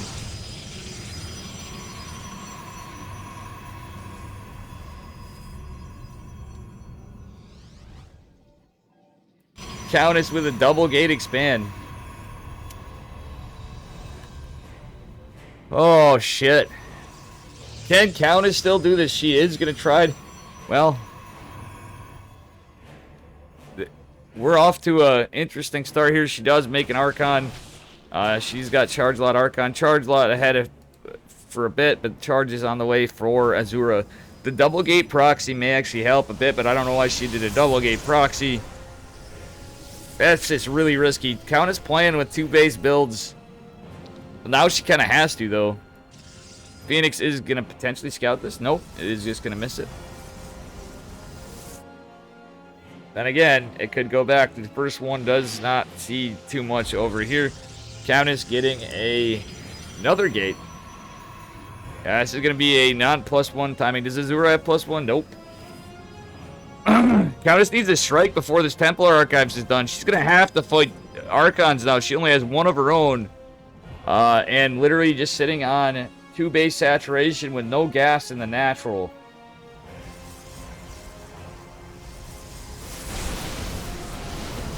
Pepega is activated.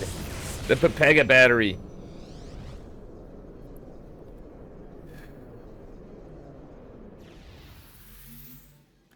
Kalis is just going to try to storm in with a bunch of zealots, and I don't think she's going to be able to do much. There's sentries, there's cannons, there's batteries, and there's going to be archons. She is very committed to this push.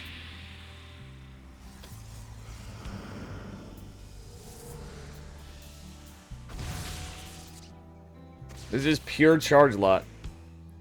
But can she find some damage? Again, there's going to be some force fields available too. She does at least get in before battery overcharges. There's zealots chipping away, 8 workers going down, but archons are in the fray. Ooh, I love the hallucinated archons from our teal Protoss player. Countess putting some serious damage in the photon cannons, getting in here and starting to chisel away at the static. Her archon actually living for a long time. Battery overcharge available again, but 11 workers going down for Azura, who does have +1 finishing up for a kind of counter anti-timing with a Warp Prism. Countess is just committed, 2 base all in, like a PvP PvP Marjorie build. Funnily enough, this Warp Prism could potentially deny this or take out this base. If Countess strikes now, she could potentially get a lot of damage done. However, Warp Prism is forced back. Hallucinated Archon being annoying. Sentry is on the high ground, but it's out of energy for the moment. She's trying to find as much value as she can. Can she actually do it? Can she do it, chat?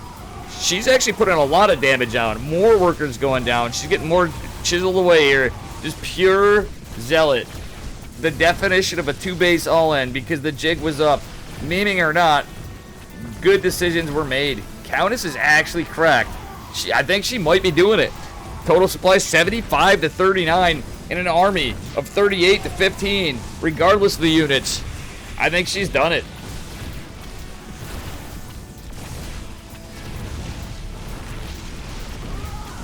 Oh, man.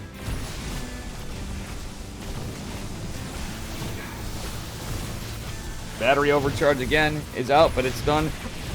Azura holding on for dear life, but folks, it's safe to say Countess surprisingly commits hard and just wins decisively. Micro into the last second. Azura is just not going to count himself out. He can't believe he lost, but he played well. Countess securing the series of the semifinals on the lower bracket. What a game. What a comeback. Countess with 304. I have to show you guys this. 348 APM. Playing like an absolute mad girl. Wow. That was a game.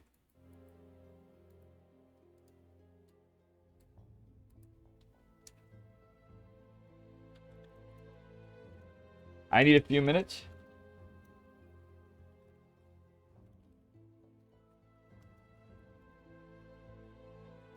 What an amazing series. Oh no, we wide. Sorry, chat, we wide. What an amazing series, guys. I need a few. Bear with me. I'm going to update the bracket.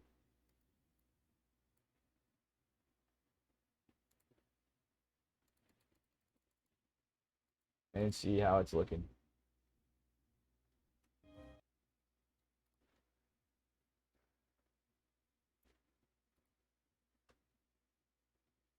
We got Oil Town and Reality still going on. Juggernaut and winner of Oil Town and Reality is going to be playing.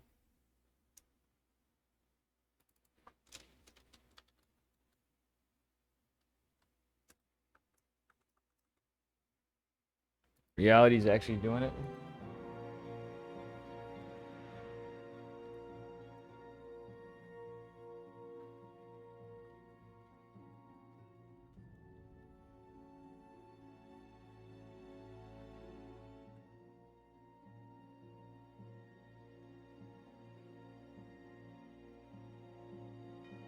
Yeah, folks, I will be right back. I need a little bit. Got to take something for this headache.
All right, folks, I'm back. We have Reality versus Juggernaut. And this side of semifinals.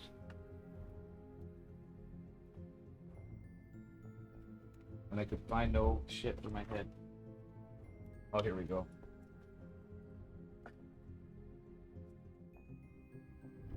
Reality versus Oil Town, or Juggernaut.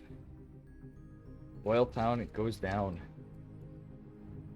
Looks like we're at a PvP again in a PvP finals. 100% Protoss moved on.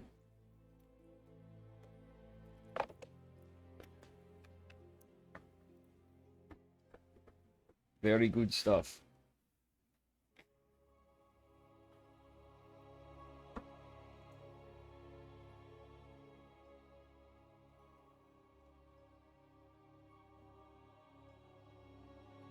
Sorry guys, I'm really not feeling good. Ugh. God damn, those vitamins taste like shit. Blah. All right, here we go. And give me just a moment. Spawning in the upper right corner, representing Team Void, it is Juggernaut. And his opponent in the lower left, representing Alpha X, it is Reality. Based Reality versus Juggernaut. I'm not as familiar with Juggernaut, guys. And Team Void, very cool stuff. I like the logo. I've not seen them. I'm not as familiar. But very cool stuff. Alright, looks like we are going to see probably a double gate opener from both. The safer, yet more aggressive play in the mirror matchup. Juggernaut with his gas. First Reality not quite going for his gas. Wait, what is this? What? Is Reality going for one gate Nexus? Is this PVT or PVZ? Reality playing with like a PVZ opener almost. Wow. What a Chad. That's a goddamn early Nexus. That sets him back so much. He is going to have it up for his Cyber Core at least. So does this mean he's going to go into Stargate? What is the play? This is a cheeky opener from our Alpha X Protoss. A one gate expand in PvP. GW, no, I don't believe so. But you know, coming to think of it, I should probably do a test. Just in case. I think I have a sinus infection. Is what it is, likely. But I have some other stuff going on. More than likely, it's a sinus infection. I got a doctor's appointment coming up, and unfortunately a couple weeks out, and then a cardiologist. Anyway, there's my personal business when we should be talking about StarCraft. We do get a Nexus block from Reality. Reality's buying time. Okay, so he's established a Nexus already. Able to mine, but with one gate production and not much else. A Zealot is all he could have out in defense. However, what do we have going on over here? We do have a Twilight. It's going to be fast DTs. Is this going to be a fast blink? Either way, there's not a lot in terms of anything on this side of the map. There's no shield battery. There's no rally. Hello? Reality's more like, he should change his name to No Rally Reality. Because what is this probe doing? He really needs a shield battery, though, I would think. He's playing like an absolute, like, Chad. I don't know. He's just like, I don't give a fuck. I'm just going to secure this base with nothing. We're going to now get a robo and a gateway and say to hell with it. Meanwhile, his opponent is just now dropping a natural. So if Reality holds, like, Reality's going to have this massive economy if he can just get the units and get the shield battery. But Juggernaut's not really being super aggressive. He's going to be. I think he's going to go for a blink timing. And if Reality doesn't start securing shit, he's going to be in a lot of trouble. An Immortal's nice. But we might see a two-base build out of Juggernaut. Juggernaut going with a cheeky probe. We might see Dark Templar. It could just be another gate. We don't see a Forge. Again, it's because of the delayed natural. This is going to be a very aggressive Blink Stalker push. is my guess. Yeah, there's 3 gates. Shield battery going down in case of Stargate. There's no read from Juggernaut. Juggernaut's going for a 4-gate blink. We may still see a Dark Shrine, but I'm more leaning toward 4-gate blink, like with Absolution. I don't like this pylon placement from Reality. With it in front, you got your shield battery exposed. When you put your shield battery back here, exposed for in terms of being depowered. You didn't redeem but Reality. Hallucinated Phoenix is going to go out and not scout this push. The cheeky maneuver from the left. Blink is going to finish. Another Immortal on the way, but it could be like an eternity. We needed more static. Reality could have done it. He is going for another pylon. A little bit supply block, though, but he is going to have a slight army lead. Of course, there's a blink from Juggernaut. Juggernaut just now saturating his natural. The jig is up. Oh, man. The pylon goes down, unfortunately, for Reality. But you know what? He does have one Immortal. Big Daddy Immortal is going to do the work. We don't see any blink micro out of Juggernaut. He just narrowly escapes, but he's going to lose a Stalker and a Sentry. And I'd love to see another pylon, which Reality is going to do. Reality is just absolutely insanely ahead this game now. Yeah, Juggernaut's in some trouble. He can blink. Reality can't. But Reality's just going to keep pumping out Immortals for now and pumping out units. He's on 2-gate production only. He's going to get a Twilight. Oh, there we go, the 4 gates. This is now the time where the tables could turn. This greedy economy and playstyle could really set up for an insane 2-base push in terms of how this started and how it traded. If we look at the trades, certainly hugely in favor of Reality. Well, it's about 400 minerals, but it's that army count. Reality with a near 2-to-1 army supply advantage, and with more production coming, is going to be scary. Charge lots are going to come in. We did see what Ms. Countess did, though, but realistically, it looks like Juggernaut is going to try to play the macro game now, which can't, I mean, it's PvP, it can work if Reality's not decisive, but Reality's got to see this is a little cheeky, and just move out. I really wouldn't hate it. He's starting to get the tech behind this. Juggernaut's kind of trying to go, all right, let's transition to a macro game. Reality is going to push out a bit. No, he's just got to get a scout. He gets a Hallucinated Phoenix. I like this better. Army still being annoying from our orange Protoss player. The one nice thing is the Forge and the Charge is certainly going to help. So he's going to end up in a really weird spot. Reality is going to secure a 3rd base. All right, I don't hate this in the side of Reality, but he needs to get some tech. That was the mistake we saw Magnet make earlier. Saver, how you doing? Juggernaut always does, yeah, exactly. Yeah, Saver, shout out to Dan Macko for the 40 gifted subs. We have to have a show match of me and Wee Shark. Yes, you heard right, me and Wee Shark. And everybody for the gifted subs. I think I had some ridiculous, insane number of subs yesterday. Like, we had something like 52, 53 subscribers. Good to see you, Saver. Saver, the base... I don't know. The base player. You're a good guy. Saver, good unit. And a great player. Good to see you. And, man, I gotta say, Reality's playing pretty well. But at the same time, now the scales can tip. Juggernaut still behind, of course. Reality on 3 bases. He's gonna be able to secure it. He's getting charged. The upgrade advantage of Juggernaut could push him into a timing attack potential, but Reality is just going to start. Even just getting +1 right now, he should be in good shape. He's got to deny a 3rd, get some pressure, and maybe just find this pylon. We are going to see a charge lot run by attempt from Juggernaut, which may actually tip. Oh, are we? We're going to see a full push out with +1 advantage. Reality's not the biggest fan of static. I fall victim to this too, but at the same time, he does have still a slight army lead. Unfortunately for him, his opponent's now got to a better tech setup. He's going for a Stargate. What is this game? Disruptor's a Stargate. He's going to go into carriers probably if this goes on later, but it's 2 bases to 3. Reality having been on that 2-base economy for a lot longer than his opponent. War Prism is going to go down. Oh, no, not like this. Okay, we do get a free Zealot on Reality's side. Okay, it looks like Juggernaut's posturing to take his third, but Reality's already saturated for quite some time. Possibly even looking to take a fourth. We'll see. He is horribly supply blocked, but is dropping 4 pylons. And, well, he's going to get another Warp Prism. Reality with a full scout with the Observer sees that his opponent has Disruptors now. And actually possibly, well, if he keeps us around a bit, he may even pay attention to the upgrades. Probably not, but we'll see. Because in actuality, Juggernaut is going to be at +2 well before Reality.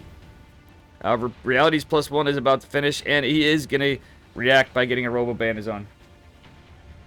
I do apologize, guys. I'm not feeling the greatest. You've been sick for 3 days? Yeah, me too, man. I've been not feeling good.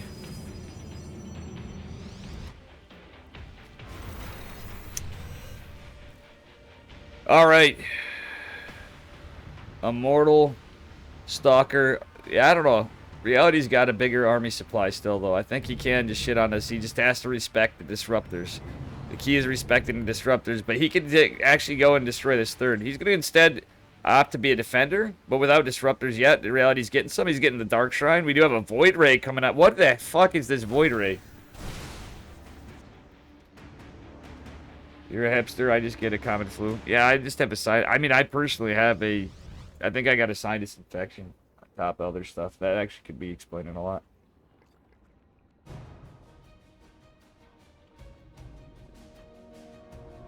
Man, look at me casting all the way through, and now I'm starting to feel like shit, and we're going back into Dave just talking about everything but the game. The Zealots are going over here to play football. Reality doesn't have any balls of his own. There's a random Void Ray in the army of Juggernaut, but these Disruptors behind us can make this rough because all the power units are in the front in position of the Disruptors. However, they don't find any damage at the first Purification Novas. That was 2, I believe, and there's only 2 Disruptors. Reality pouncing in on the Immortal with the charge lots, taking a great position. Oh, beautiful snipes. Reality target firing the Disruptors. He does clean them up. Juggernaut's in a world of pain as he has 3 bases, but he just can't get enough army from this. Reality has a 2-to-1 army lead plus, and is going to finish +2 behind us. Disruptors also coming out. Reality's kind of just got him chilling back at home. I would like to see, as crazy as it sounds from what he's up against, I would like to see Gravitic boost for Warp Prisms from Reality, because he could just quickly get in there and reinforce with a couple of Disruptors and just keep warping in gateway units. He's now on 4 bases, and it is not going to go uncontested. I think Reality just wins game number 1. Oh, beautiful snipe on the Disruptor. Reality getting major pressure on the Nexus with the Zealots as the Stalkers fight this army. Prismatic alignment is going to kill 1 Stalker. The third base for Juggernaut's going to go down, but Reality is pushing in, going for the final attacks. He's got a whole army. He could literally just F2A move right now. But he's going to go in with Blink DTs before Blink's done. There's the War Prism, and that's going to seal the game. Invisible Men for the win. Juggernaut thinking he somehow's in this. Does eventually GG. Reality takes game number 1. Oh, you didn't miss the match, Saber. We got Wee Shark and Dave is coming up.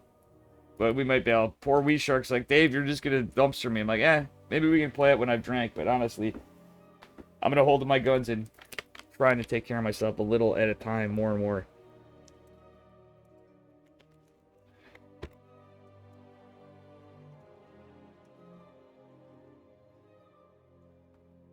Oh, we're going to NA for this one.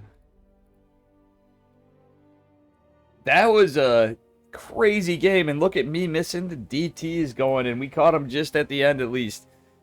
Very, very cool game.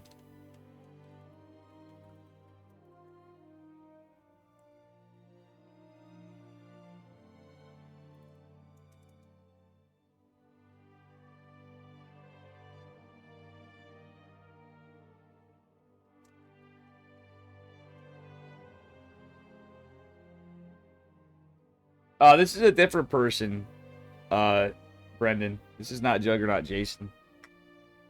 He is a different player. And this is the semifinals. All right. And here we are.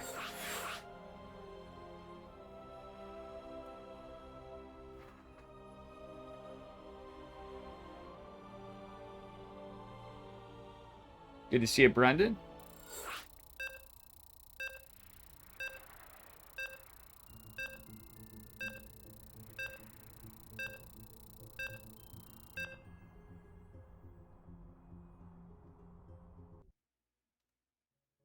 All right. Man, I should turn on that light after, but fuck it. Man, my headache. All right. Let's go. Pride of Alteris. Oh, God. Oh, God. Here we are, chat. Spawning in the upper left corner of Pride of Alteris LE. You guys can hear how much I like it. Representing Alpha X, it is Reality. And his opponent in the lower right, representing Team Void, it is Juggernaut.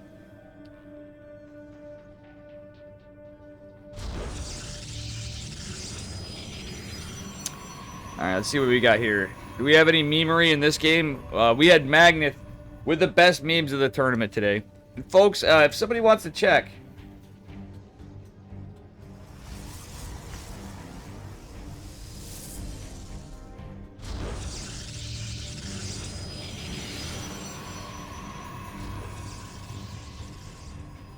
Saber paying attention to his buddy's plays.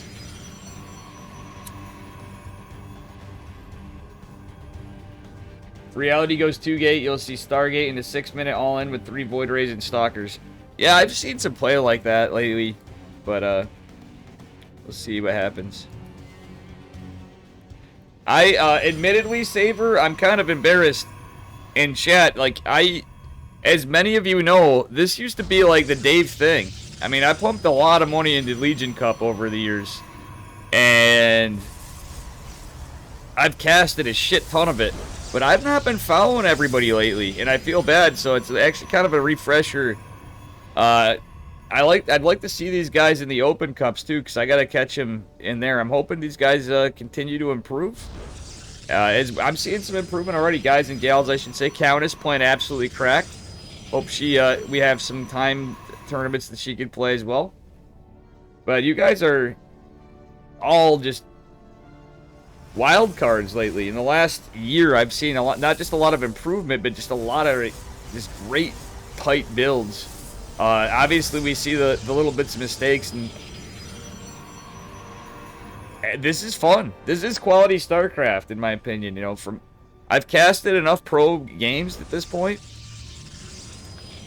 that, like, I appreciate the differences out of these guys. And honestly, I wouldn't be surprised if pro players start taking some of their builds occasionally if they pay attention. Dave Tipsy, SC2. Tipsy, not drunk. Yeah, if I play a little tipsy, that's you know what? That's the thing. Dark Omega, I think you're onto something. I miss the ability of having time to be able to do like a 11-hour grind on the ladder and just get just a little tipsy at parts of it. And maybe that's when my MMR will go up. That's a valid point. Reality going for the pressure out with Stalkers, going to look. Is he going to check a gold? He's just looking for proxies in the immediate for any 3-gate robo or proxy Stargate right there, or any positional move out. Reality takes a 3-minute Nexus. He is going, oh no, not Reality, sorry, Juggernaut is. Reality going for the Twilight Council, and he also is going for a delayed Nexus. I apologize, guys. It's a little off here. I'm not going to smoke. All right. Reality going in with the proxy pylon. He's going for Dark Templar, most likely. There is going to be an Oracle. Yeah, Dark Shrine going down. I called it right there. There's going to be an Oracle opener. Would have liked to see the proxy Dark Shrine. For sure, in this case. This is a big map. Oh, Reality is going to trade out one of the Stalkers more efficiently. He doesn't have as much to defend. This is the problem. Honestly, I wouldn't hate a recall. Look at this bank of energy on the Nexus. And you know what? I don't hate it just for the defense and what's going on in the game, because he would have had that recall. Reality is going to lose yet another Stalker, however. Fighting back.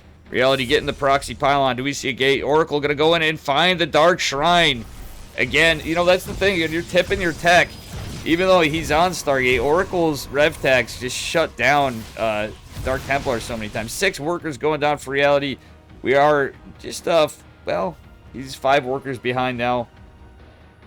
But the jig is up. We do have a Forge and a Robo coming. Dark Shrine going to complete. Reality is going to be able to warp in a Dark Templar and a slow warp in immediately. 2 DTs are out. Forge is a little bit of... it's a little around there. We have an Oracle coming. We got a Void Ray coming. Man, this Oracle getting 6 more workers? Yes, he did. That's 14 workers down. Reality really needs to find some vision before the static defense comes.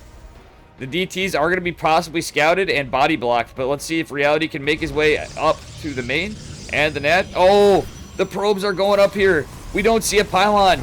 The DTs, the invisible men are going. Can this pylon be shut down before? No, it is not. Well, the rev tag's out. Observer's there. That couple second delay. Oh, another rev tag. Does Reality stop it? He does get a block. DTs can still do work. He gets 2 workers, but can he come back into this game? Probably not. Well, I mean, it's not necessarily over, but he's lost so many workers, it pretty much is. That's like getting a Widow Mine drop. All you players around 5K know exactly what Juggernaut will do. Well, Juggernaut looks like he's just going to win this one. Oh, man. Reality throwing away DTs. Behind on workers. He can't do much else other than what he is, but I think he should have just given up and maybe started making a couple Archons. Saber called it. It is the Void Ray push out with Stalkers and 2 Oracles now with an Observer. He twisted it, but I will say 6-minute Void Ray bullshit. Yeah, I hate those builds too, Countess. Granted, I drop so much MMR. I hate the fact that I don't play against opponents that I have any kind of I really don't have much prediction on who I'm playing right now, so it's kind of frustrating. But even the stuff like this, it's annoying, but at least you can kind of get a read on it. But it is a weird build. Archon is going to help a little and tank some of the damage. However, GG is called. Juggernaut takes game number 2. Saber called it.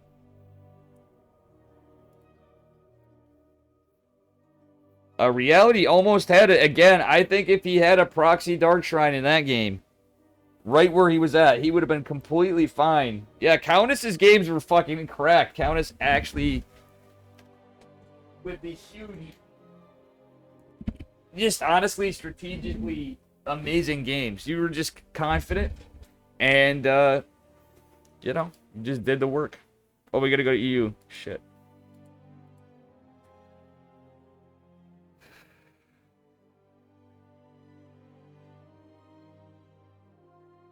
Yeah, if he found... It was literally within seconds you would have had a Dark Templar out, and you would have just insta-won. But still, that Marjorie kind of twist, I'll just say, certainly secured it.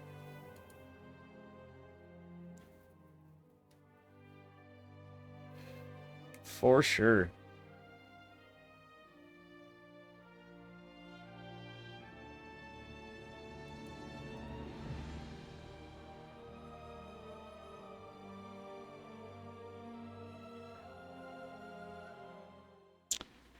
And the winner of this goes on to the best of 5 finals.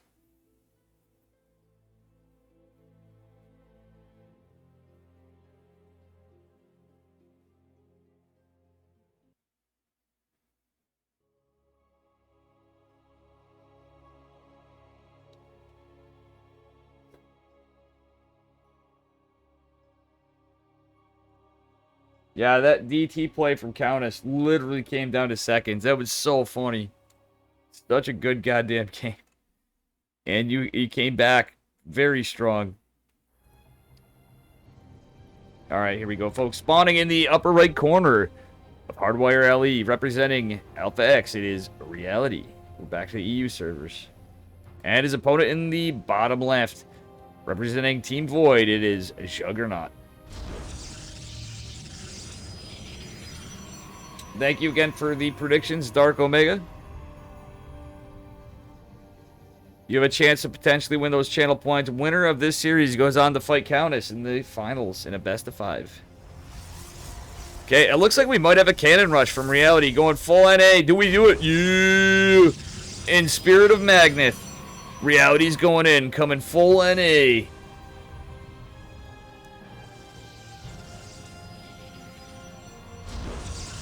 In homage to Probe Scout Samuel, he's going for the low ground, high ground. Will it be scouted? This is the Gateway Scout for now. A Gateway Scout is going to buy Reality some time to potentially secure a couple photon cannons in this map.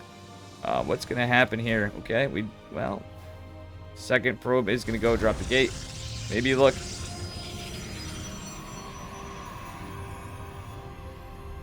Okay, probe is going to be a little annoying. And get the work done. Dropping a pylon over here. Oh, cheeky Reality. Looks like Juggernaut going for a proxy Stargate. Maybe Juggernaut does know what's up. I believe he sees that pylon clear as day. Let's see, yeah. Yeah, he sees this. He knows what's up. The jig is up. Crisis is a little averted. Reality can secure, however, 2 photon cannons. Is he getting a pylon? He's going to get a pylon in the front. Well, Reality going full NA. Juggernaut could potentially take him to Princeton. Do we see a Nexus and a Stargate? Princeton University. The original intent for the day build. Reality actually pausing that pylon there. He can do a lot. Wait, why did Reality cancel that photon cannon? He actually could have targeted the tech, but he knows there's going to be a Stargate. Princeton University. But you know what? These photon cannons are in a very, very aggressive position. Yeah, let's see where he's going to put his next cannon if he is. He's going to need to do something in defense. Reality going in the corner of the map himself, looking for the proxy. I think he's in a lot of trouble. Reality finds the proxy. Void Ray should be able to pop after. He is going to get a pylon over here. He's going to get a pylon over here and a pylon over here. And, well, that cannon should be in range. Well, no, he's not going to be able to secure a cannon. The Void is out. This could just be game. Reality is 100% cannon committed. And mistakes were made. This could potentially just be game right here. Folks, I've seen this 100,000 times. This is exactly what I do. But Reality actually may... Well, no, he's not going to be able to secure a cannon. I'm pretty sure this is hard shut down. Reality doesn't get any cancels. We have the probe recall. Oh, wait, actually, am I wrong? Am I mistaken? Am I mistaken? Can Reality do this? No, he cannot. Yeah, the photon cannons are going to be shut down. The probe gunning, yeah, he's not going to be able to do this. Reality is not going to be able to do this. Photon cannons doing work on the cyber core. It doesn't matter. Reality's just in a heap of trouble. He spent a lot of money on cannons. He should have been defensively building them. At least 1 or 2 and getting some pylons, but oh god. He's just now getting gas. He's just now getting a core. The Void Ray can just go and win this. And I think this is all she wrote, folks. Photon cannon is not going to be able to complete prismatic alignments available. It's just going to shoot this right down. Reality is... That is a doornail. Photon cannon's attempting to go back again, but with no chrono boost available, do they survive? This probe has been trapped inside of here. Going full NA. Wait, what? I think he's confused the hell out of Juggernaut, but the Void Ray count's going to keep growing and growing and growing. Prismatic available again. Double Void Ray is going to shut this down. Reality's just buying time for himself, or attempting to. But what? Can he actually come back in this? This is a big hard. I don't think so. Void Ray going to get the damage on the units on the other side. Photon Cannon going to be able to get some damage. But no, the shield battery is going to have to be canceled. But Reality's not really been doing the greatest job of canceling. He's going to keep trying to build pylons down here and be goddamn annoying. Shield battery down doesn't mean shit because there's nothing to defend. That is a very Arthrosis pylon. But it's all Reality can do. Because he focused too much on that cannoning of the natural, which is not the play. But it was actually a very Dave-tested, well, very Dave response to a cannon rush. Let's be real. He just ignored it. Didn't really try to fight it. He's like, you know what? We're going to go base trade, and that's how we're going to win. The Void Ray counts what makes this scary now. So now we're going to see a if we see a counter shield battery push. I don't think Juggernaut's going to do a counter shield battery push, it doesn't look like, though. He doesn't have a Cyber Core yet. He's just going to try to get work done with the Voids. He's going to shut off the gas. That is not going to go well for Reality, and Juggernaut moves on.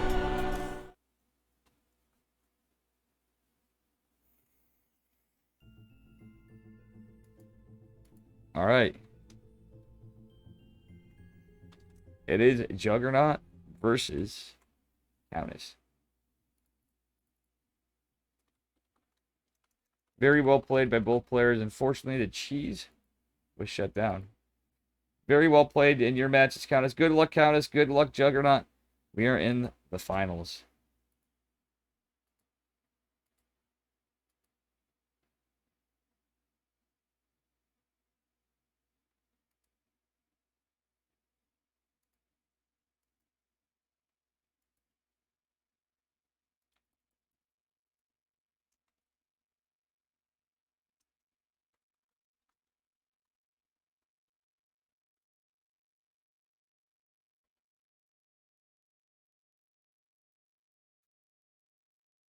I don't know, man.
GG. We are into the finals. Somebody, Juggernaut, our Polish Protoss. I didn't realize that. We are in the finals. It's a nice time being back into Legion Cup. Good to see everybody.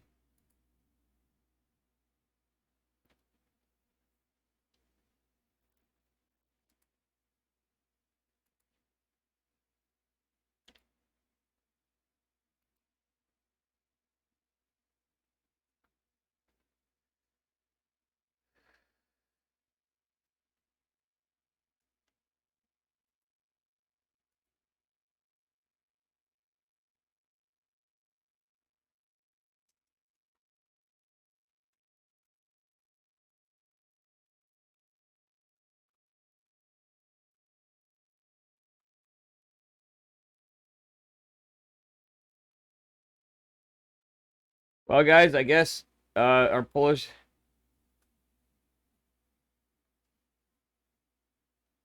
Protoss is going to go to the beer store.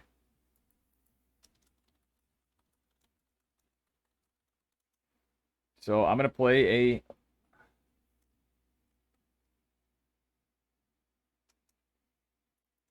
I'm going to play an EU ladder game.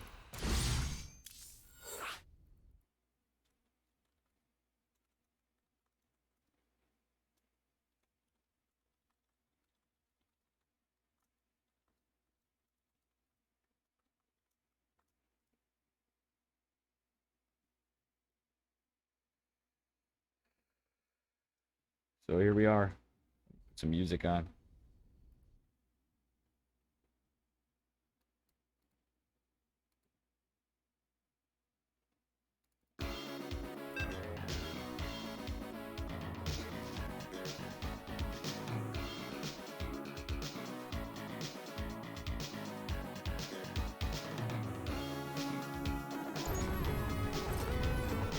right.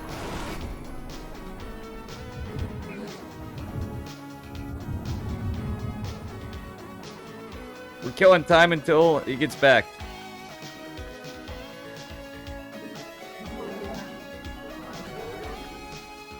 EU ladder game quick.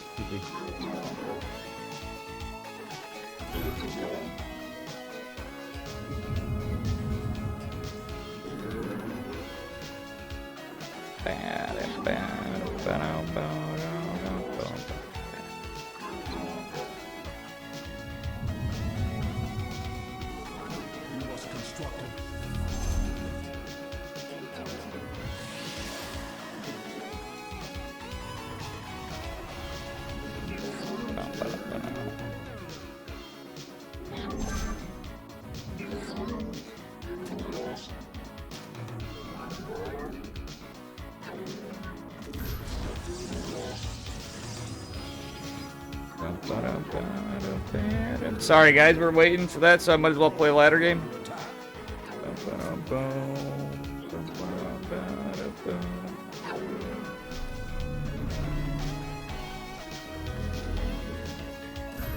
Hey, what up, Denny?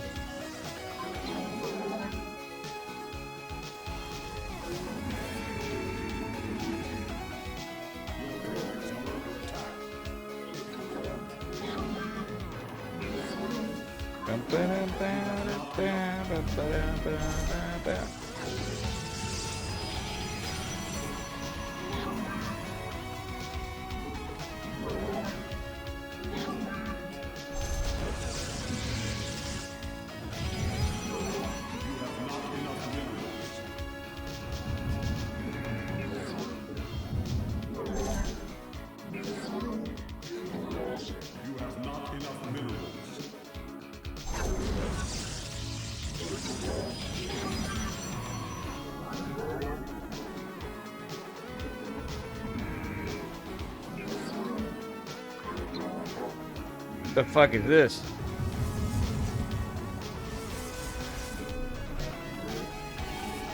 I know you guys don't want to see my ladder, but you know what?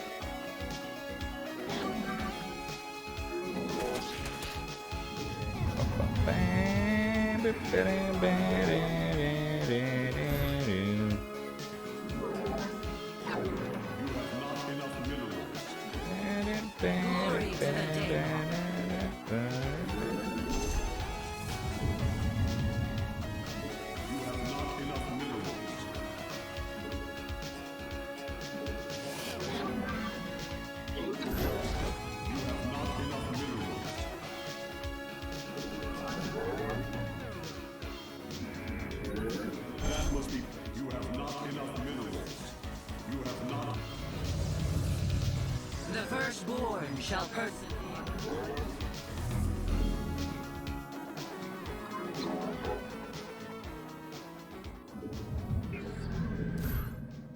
We're killing time until the finals. Well, our You have not enough minerals.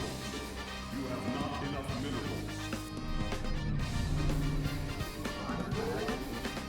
You have not enough minerals. You have not enough minerals. Faith or fear. To glory. The Templar march. Research complete. It shall be done. Let none deter us.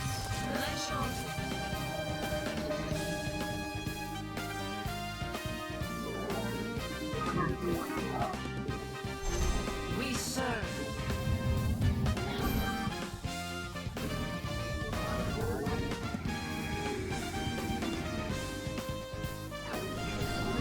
Your probes are under attack.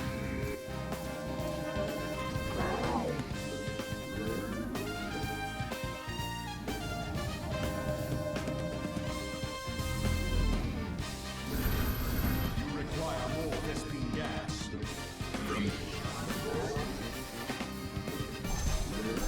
You have not enough minerals. You have not enough minerals.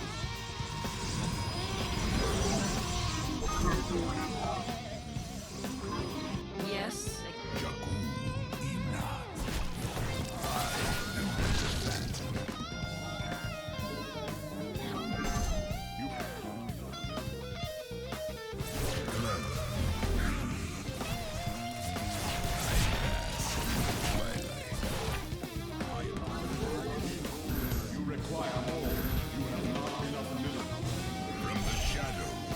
Where shall we march?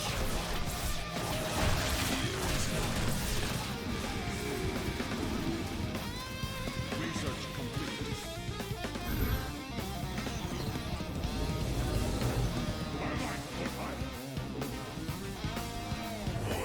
Naja Khan.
Glory to the Daemon.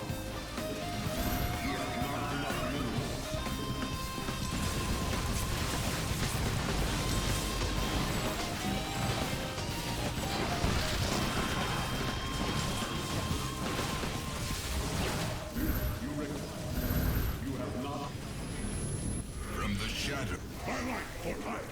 Dispersing.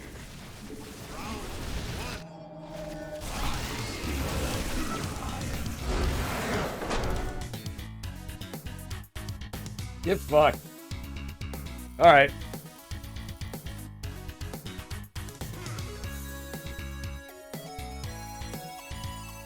We're waiting for our Polish Protoss player to get back. Figured I'd kill a little time.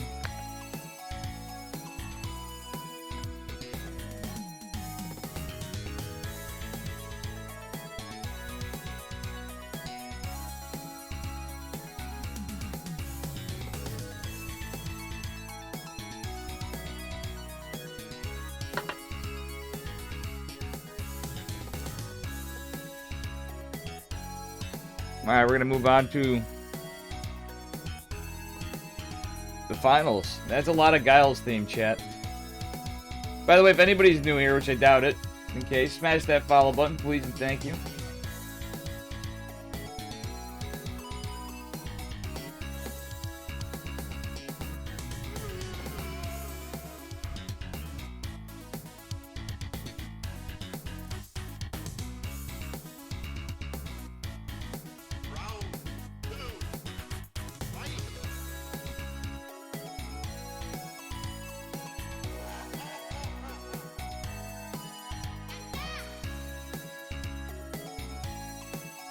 That was Kirktown.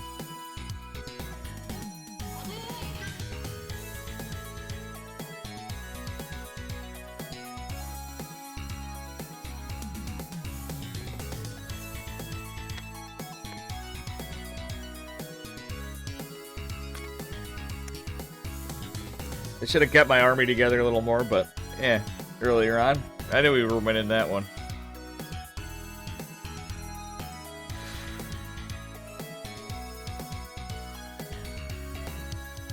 Okay, here we go.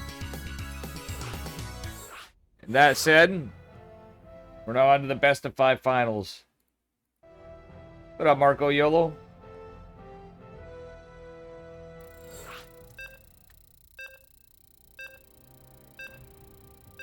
End stage. I was Guile. Unfortunately, I had too much of it. But we killed some time before the finals, at least. Well, our Polish Protoss went to get booze. Alright, here we go. This is going to be a banger of a series. The winner takes all. And guys, keep an eye on the Matcherino if you don't mind. I know I'm annoying everybody with them all the time, but it helps keep the tournaments going. Marco Yolo, who actually bought a Dave Testa shirt. It was fun to have you in Kirktown. I'm sorry, I was really shot. It was a weird one, but we had Kirktown last night. Anyway, spawning in the upper left corner of Berlingrad, representing Team Void. It is Juggernaut. I'm the Juggernaut, bitch. And his opponent in the bottom right, representing the UK and herself, it is Countess. With the spicy, very sick play earlier. This should be a banger of a series.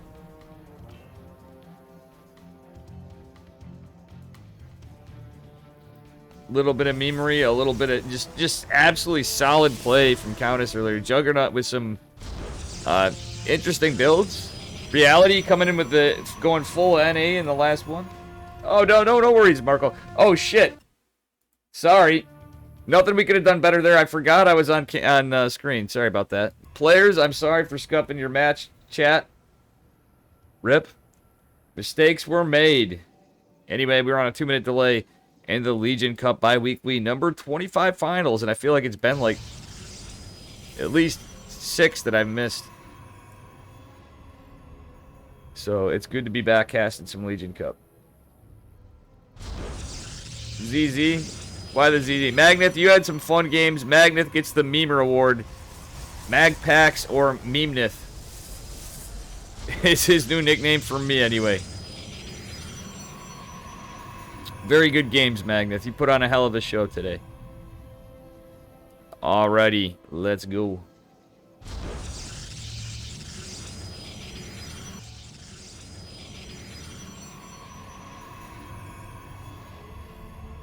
Nothing really to speak of here. We got a defensive couple pylons. I do like Juggernaut's better if he's expecting Stargate.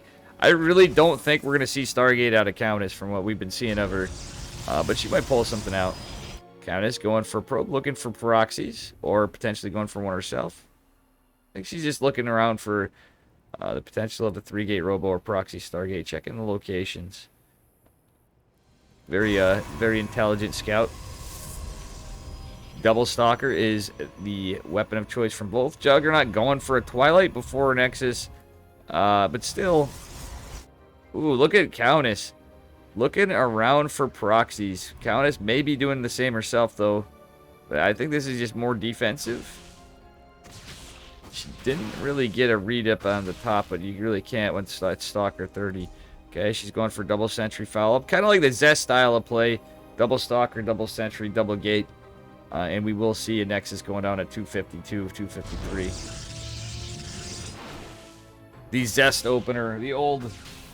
It's like a chess standard opener, which I don't know shit about chess, and I'm very bad, but we'll liken it to it. 305 Nexus for Juggernaut.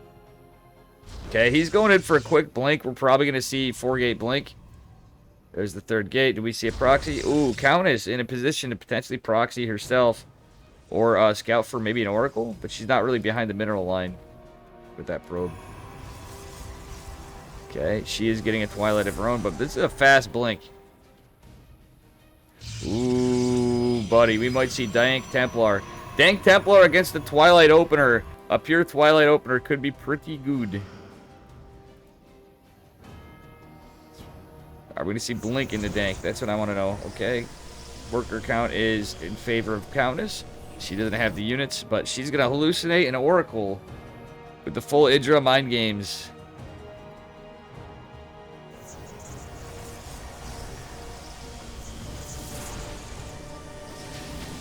Hallucinated Oracle is going to be revealed to be hallucination. There it is, a very fast Dark Shrine. Not as fast as can be with a macro play. Blink is going to complete for Juggernaut. However, Countess does have some defense here. This 4-gate, well, it's 3-gate blink. 3-gate blink at the moment. We might see a gateway come down in between this. But Countess, I'd actually rather not see her use defensive DTs and just try to hold, and then just go in and she could just seal the game. By virtue of no... Oh, she scouts this. Good positioning. She doesn't have the army supply, though. The battery up on the top was a great play from Countess, but she just doesn't have the supply. She's got to pull some workers. But these are Blink Stalkers, mind you. Sentries don't have any... Well... This is an all-army response. Does Countess get the DTs out after? She's going to rely heavily on these DTs, but against 4-gate Blink, it can do it. She just has to survive. She's going to warp in a defensive Dark Templar. The jig is up, but she should send this one immediately. It's hard because she's losing so much. Dark Templar doing the work. She needs to get this one across the map really quick. Her Robo's going down. Oh, no. Countess has to... Lost so much of the defense of this. She's going to push across the map with the other Dark Templar. 18 workers going down. However, she still has all her tech. Can the Dark Templar do the work? Oh, full wall is going down. Can this DT out DPS the pylon? I believe so, but there's going to be another one in a rewall. Potentially right here. Yeah, this is rough. This is very rough. She can possibly get some serious damage. Double robo play. Oh, it's just for walling. Okay, she's going to go try to find whatever value she can. Again, wait, where the fuck's the other one? The other one is going to get some worker kills. She's not going to find enough value here. She's going to chisel away at this. 5 workers is not really worth it. She does mount a defense at least before the gate going down for her opponent. Observer is well on the way. There's a shield battery to defend this. However, the DT is going to find a lot of worker kills. If she can get worker kills, then this definitely brings her back in the game significantly. Countess on their back foot, but she is trying to do anything she can. Going for charge. Warp Observer is out, and second one is on the way. Upper 12. Workers are coming down. She's going to recall the DT. Does it get saved? Oh, it doesn't. So close to a recall. Proxy Robo. Okay, we found where the other Robo is. What the fuck? Countess going for that counter charge play, but this game she lost too many workers. The 4 gates are a little late. I think this is just going to be a steamroll across the map, I believe, unfortunately for Countess. Charge will complete here before this comes out, but there's just 3 gate production. Not really going to be a lot of production for a bit, and it's just Zealots. Does charge finish in time? It does just complete, but that's not enough. She really has to buy some time for another group of warpins. Oh, we are going to see some gateways finishing and becoming warp gates. Does Countess get some counter DT damage? Oh, wow. Juggernaut's buying some time for Countess. She's going to be able to reinforce this with just Zealots. She doesn't really have the economy. She's had to probe up behind this. Unfortunately, these sentries are full energy and going to cause a big bunch of problems. Only one of them depleted. She does not have the money to do this. And, you know, with that gas bank, really all she can warp in is sentries. These Zealots are trapped. The pathing's not going in her favor. It's just a few. There she go around. She micros them around a little bit behind this. We do have Zealots going in on the other side. Zealot run by actually a great plan as opposed to this. She forces a recall back from her opponent. She can go after pylons. A little indecision there, but she does go to try to take out this pylon and depower 5 gateways, which would have been huge, but it's not. So it's going to be more Zealots and even more Zealots. And even more Zealots. She is building probes behind us and just going to play it out a little more, however. This proxy robo is weird as shit. I think... I don't know. I don't know. Okay. She wants to force a full... I think she wanted to force a full force field. But these are Blink Stalkers. A Dark Shrine of his own going down. That's actually smart because Countess is on her back foot for tech. And with that said... This could be a proxy warp prism, as crazy as that sounds. From our Polish Protoss player, Juggernaut. Ooh, we do have Charge-a-Lot Archon, however, but this Dark Shrine could literally just seal the game. She does have a Forge, but she's not thinking of DTs. I guarantee it. That's going to be very unlucky. Countess is putting up a good fight still. Ahead on supply, ahead on army, but she just doesn't have the tools to fight against DTs just yet. These force fields are just so impactful, but the Archon helps break them. Zealots actually pouncing on the sentries. Do we see a little friendly fire on this force field? Oh, nope.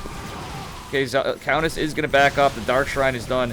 Countess really needs something in terms of detection. She's just going to try to fight this out. Invisible men will tip their hat potentially, but if not... Yeah, oh yeah, there they are. Nope. The Zealots. Countess actually putting some good aggression on the Archon, really helping in this fight. Yep, there's the Invisible men, but Countess is going to have time because they're warped in on this side of the map. But I don't think she notices it yet.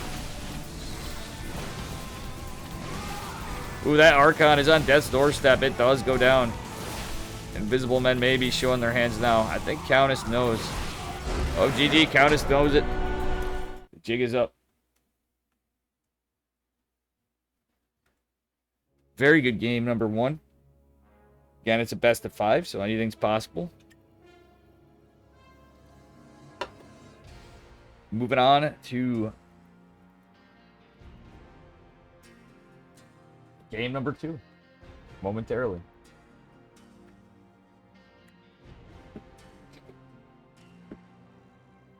In the Legion Cup Bi-Weekly number 25 finals. Let me see if there's Matcherino codes available yet.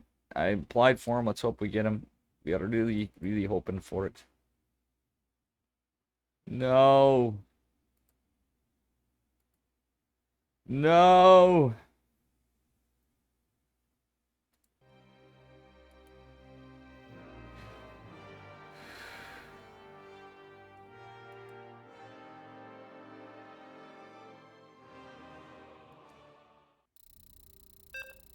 Alright, I gotta get paying out tournaments this weekend too. I'm just gonna fucking put in numbers. I'm behind on like 3 tournaments and it's not like me. Players need to get paid and that's why I host my tournaments. Support these. Yeah, I still support Legion Cup. Should put in the thing for the Legion Cup Patreon. Guys, please help out Legion Cup. Or... you know, we support this stream too. Alright. I do absolutely no StarCraft, Captain. Spawning in the bottom left, representing Team Void, our orange Protoss from Poland. Getting drunk as he plays. It is Juggernaut. And his opponent from the UK, representing herself. She comes back again. Does she bring out more wild builds? It is Countess. Sporting the red. Certainly a nice little twist here. Okay, looks like we're going to go high ground double gate again. I'm pretty certain of it from both players. On the EU in the 5k range. Got a pretty good read on the meta of that MMR at this point. Just a little bit, not from personal experience.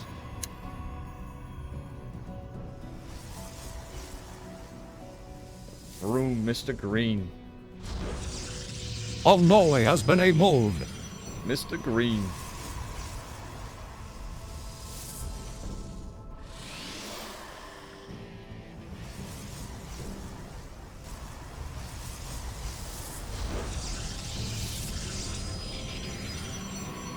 Okie dokie.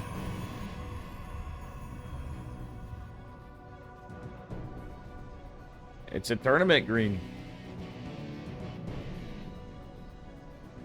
Yes. Euphemus Maximus. Alright, not much to talk about here. Everything's looking pretty standard.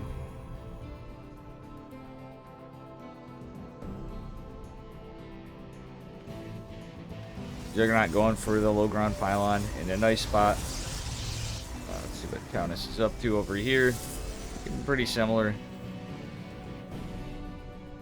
I think she's just gonna go. Is she gonna go straight for Nexus? No, she's going for the same kind of pylon.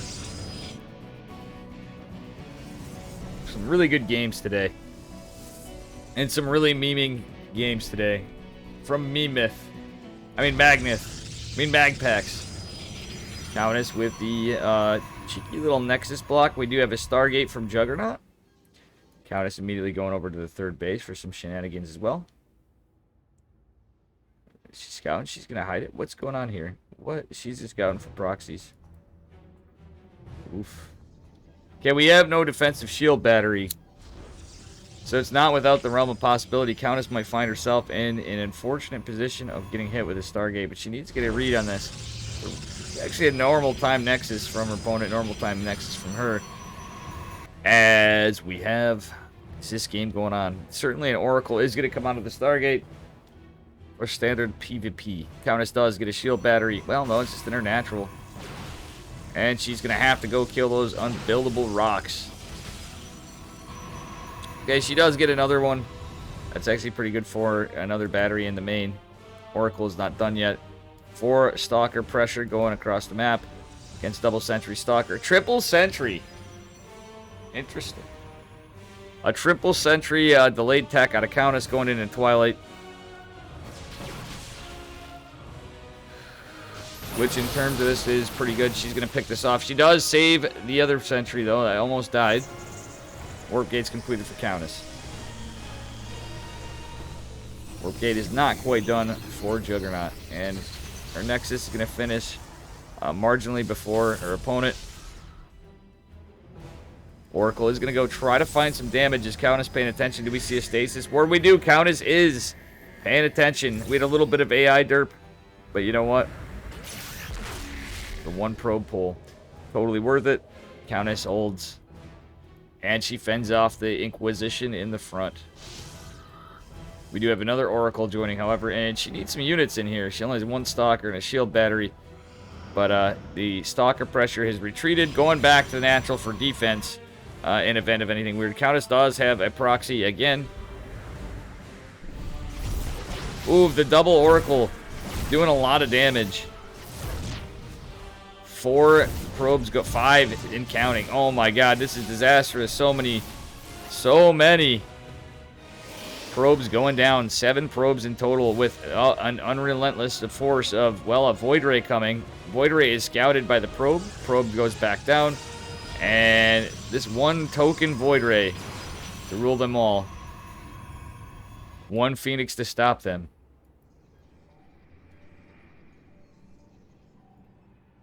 One Dark Shrine when you're behind. And Protoss OP. I don't know what I'm saying, folks. I got a headache. Anyway, 3 gates going down behind this. Blink on the way for Countess. She does have a Forge. Her opponent is committing to more Void Ray. So it's going to be like Saber actually called it earlier with the Void Ray Stalker push. We're going to see that this game right now. It's going to be the 3 Void Stalker double sentry push. We saw this previously. We have a proxy forward, a forward position proxy from Saber. No upgrade from Countess going down. Countess lost a lot of workers, though, so this is a very rough hold for her with 3 Voids, 2 Oracles. She is going to have Blink, but it's not done yet. The timing of this build, there it is, 6 minutes. The 6-minute 3 Void Ray, double Oracle Stalker push. Battery overcharge is going to be casted. Can these Voids go down? Yes, Countess pulling the workers. Can she hold this? Another Void joins the fray. She does have Blink momentarily. Can she get a Blink out? Guardian Shield does go down. That does help a bit. She looks like she's losing a lot of workers, but you know something? You know something, Chad? I think she did it. I think Countess holds. Another proxy going for now. Countess losing a ton of workers, but realistically, the worker count at 36 to 37, she's fine. She's got a bigger army. She's going to find the proxy. Well, guess what? Countess is going to say, you know what, Juggernaut? You're not the only one with proxies. We got one here, too. Okay, we do have charge. Not coming. These are slow zealots? What? Question mark? WTF do we have going on here? Countess is just going to have the numbers game. She's got a forward position proxy just on Twilight Tech. Forgetting she has a Forge, I think. We do see Juggernaut getting upgrades. She is going to snipe this pylon, which is going to be pretty big for her frontal attack. The Sentry does help delay the reinforcements, and truthfully, look at this Blink Micro. Juggernaut calls it. Countess takes game number 2. Very well played by Countess. I got a little bit of lag here.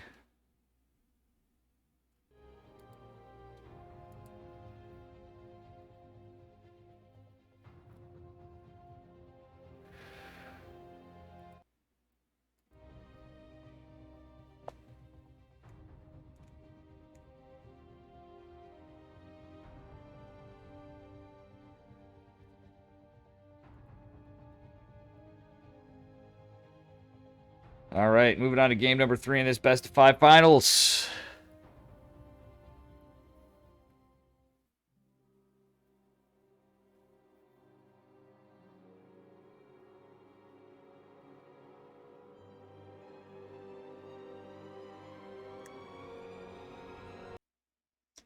How are you all doing in chat? Let's see who takes it in this game.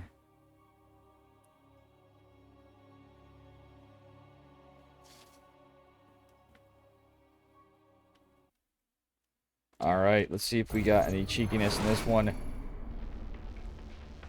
Spawning in the bottom right corner of Blackburn, representing Team Void, it is Juggernaut.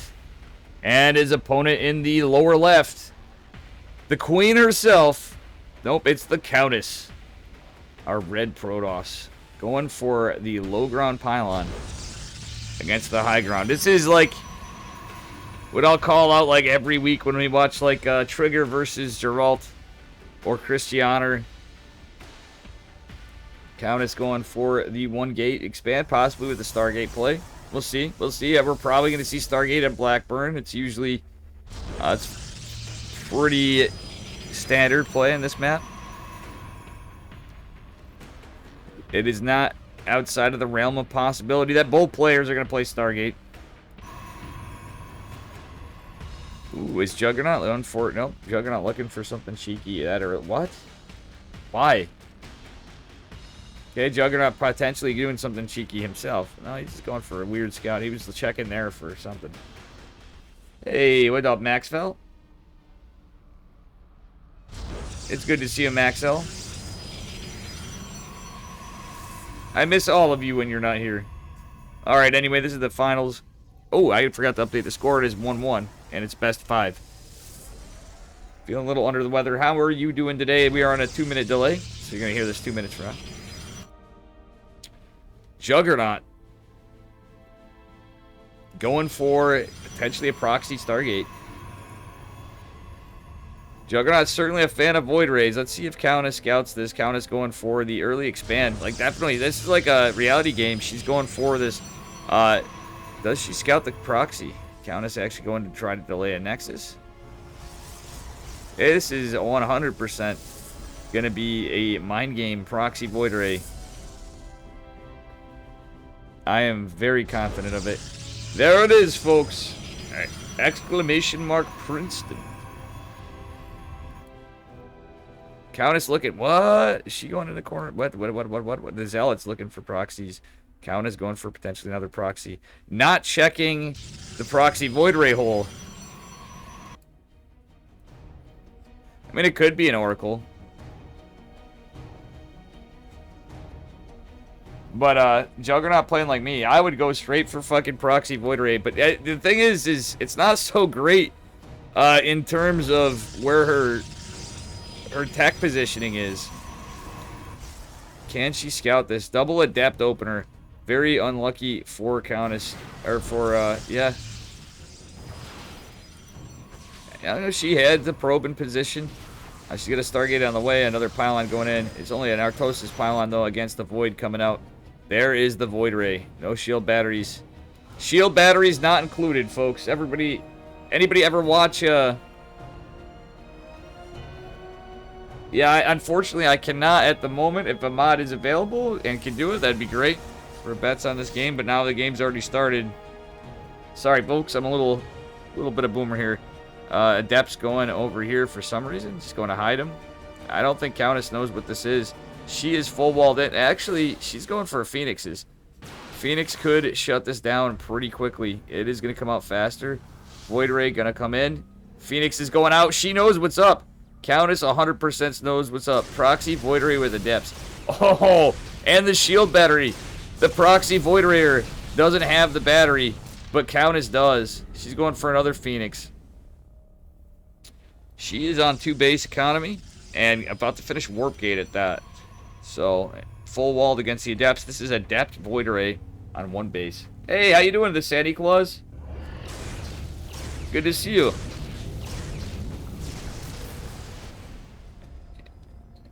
Folks, I do apologize again. It's a 2-minute delay. But this is the finals. Very brilliant play from Countess. She does have a lot to defend this. She has a damn lot to defend this. The shield battery wall actually going to be helping in even more mounted defense against these Void Rays. She is going to actually find some damage on the Phoenix, but go back and micro the Phoenix back toward the shield battery. It's going to be great. The Phoenix count is growing. This is just going to wreck this. This is going to wreck this. Twilight Council going down and a Nexus for Mon Ami Juggernaut. Oh, look at this. Behind this, Countess is getting a proxy of her own. She's going for the gateways. The Phoenixes are going to retreat. Honestly, I think she should just cancel that Phoenix. She's keeping the Phoenix pressure. Actually, she can go in and clear out mineral lines. Our orange Protoss is a little behind on workers. There's only a couple stalkers. Juggernaut going for the behind Dark Shrine. Countess not on any tech for detection. She needs to get the work done fast.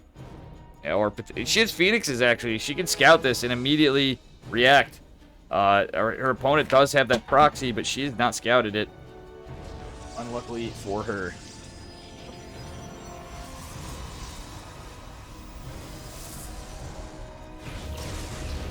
She is, however, going to clean up all the adepts instead. Actually, I don't hate that. That's a lot of army value.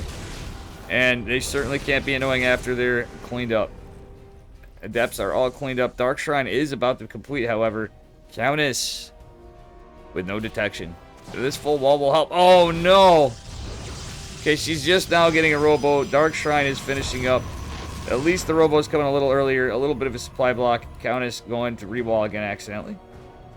Maybe it was intentionally, but... Oh, it's okay. Dark Omega. Dude, you do enough mod work when you are here that some of you guys are... You and Magic Turtle, and everybody does a lot, and there's no pressure. I need to learn... I need to get another computer set up just for Twitch, like Wee Shark was saying. I'm like, yeah, I'm going to have to do that. I just got to queen and find a room and maybe reset up stuff. This proxy pylon is going to be a bit of a problem if... Oh, yeah, no, it is, actually. There they are. Invisible men mounting it. Shield battery, healing shield battery. Full wall going down. Observer on the way. Countess is no slouch. DTs are recalled. Countess is in a great spot here.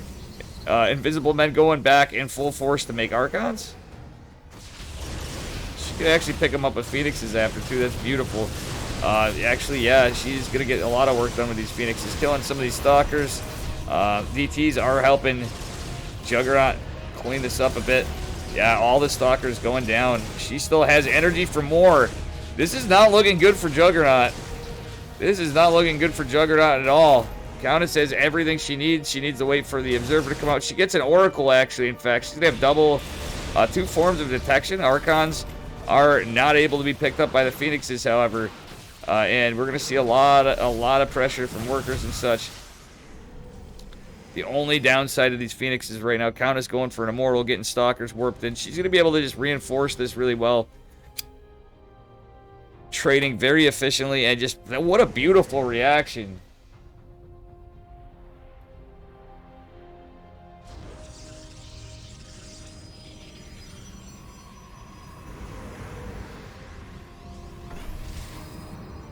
Alrighty.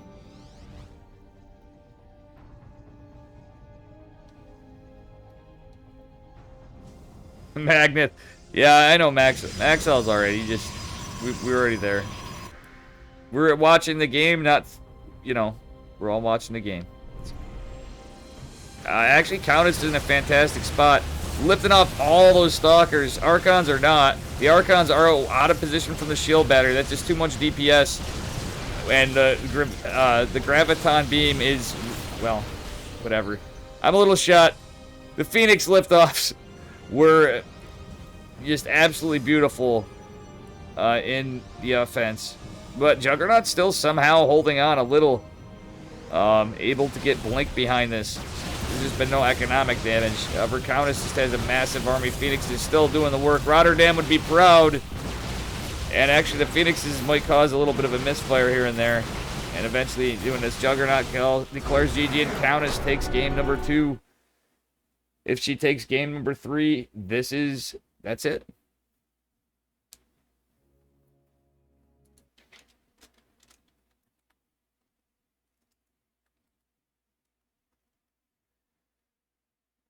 Very well played.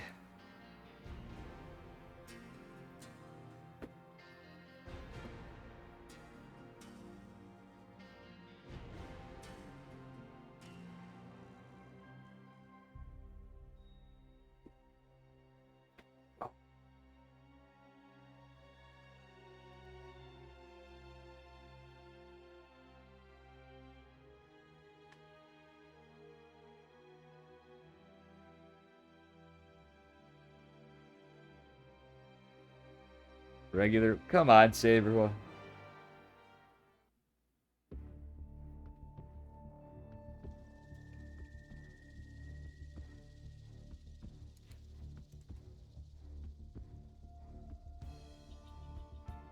Yeah, let's keep them BM down to, let's refrain from BMing the players, please, Max L.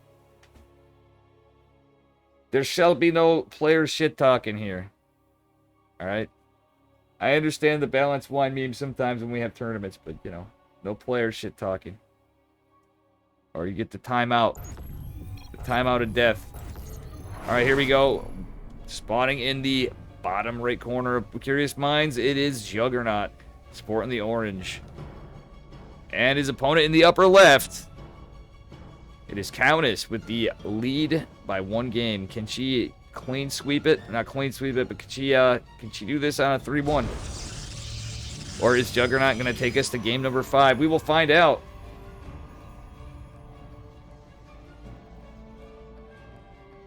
Yeah, and thank you, Magnet, as well. Magnet doing good mod work, too. Alright, let's see here. We got a low ground from Countess. High ground from Juggernaut. He was switching it up and playing the DT shenanigans that last game. With the proxy Void Ray. That is funny.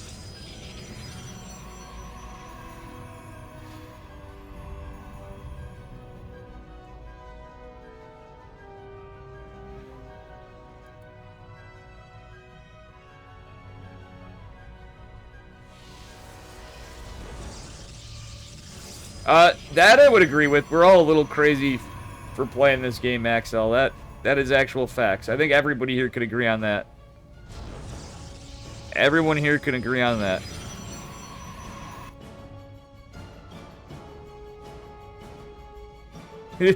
Base Chelch right there with it. And thanks again, Magnet, to enforcing modery. Well, Chelch, like look at me. I'm a good example of that. Other than being crazy as it is, I mean, I play more games than most of you guys, and I'm diamond, so there's something not right here. Solid opener from Countess with the PVT timed Nexus. You got the 1 gate expand with the Cyber Core. Yep, that's all it is Cyber first expand. I don't hate that, actually. Countess going in with the Zealot looking for proxies or taking...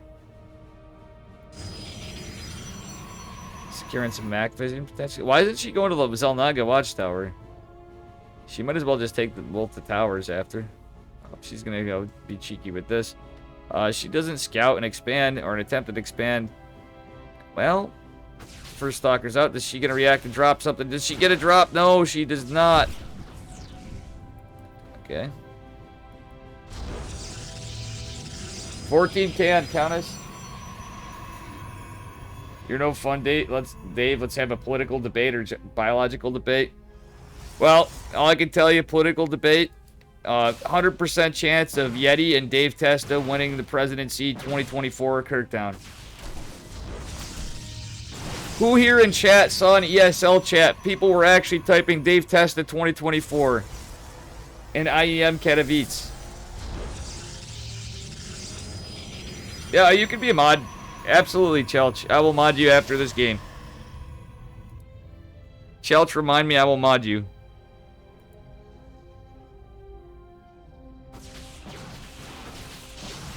Chalchu, come to my stream as much as you can, and you know, all you guys are. We're all over the world. I appreciate all my many viewers and friends from all over. And oh my goodness, we got the Oracle coming out. Very aggressive play from Juggernaut. Very delayed to expand. Well, not really. Actually, he got it up at a pretty normal time. He got it up at a normal time. Oh, the Oracle scouts Juggernaut's proxy. Oh shit, you found my proxy. Hey, what's up, Sammo? How you doing, Sammo sidekick? Oh no, the Oracle goes down though, but the jig is up on the proxy. We do have a 4-gate blink coming. Well, it was attempted. It's still gonna go down, but it's scouted. Countess knows what this is. Getting a defensive Void Ray, playing with like a Max Packs kind of response. I like this from our UK Protoss player. Alrighty. Countess does have the base lead too. Look at this. Oh, so many shield batteries. This really reminds me of a Max Packs response. It would be a Robo too normally. Unfortunately, there's one problem with this. All the defense is mounted in... Well, you know where it's mounted. It's in the natural. Countess desperately trying to get a shield battery up there. She's going to have to pull the boys. Oh, she does have one at least. Void Ray coming from behind. Boys pull is going to help a little. But that blank was just too much. Countess is going to lose a lot of workers. However, she is going to get some DPS done. Another Void in production. She only has 2 Stalkers to fight this other than the probes. And that is 14, 15 workers going down. 17 and counting. Countess pulling all the boys. All the little robots. I think this might just be game. Supply don't lie. Countess is probably a little tilted, as any of us would be, but she scouted it. And it wasn't even 4-gate, it was 3-gate. But there was just no defense. GG's called. And an unfortunate twist of events. It is a suspicious user.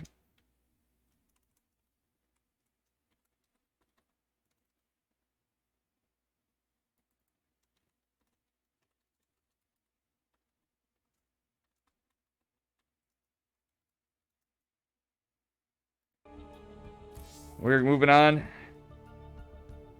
to match point. Scores now 2-2.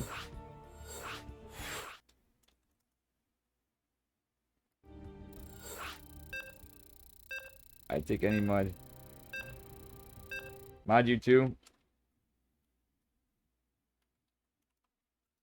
GW, you come to my stream a lot. Mods are always up for negotiation. I have more stuff.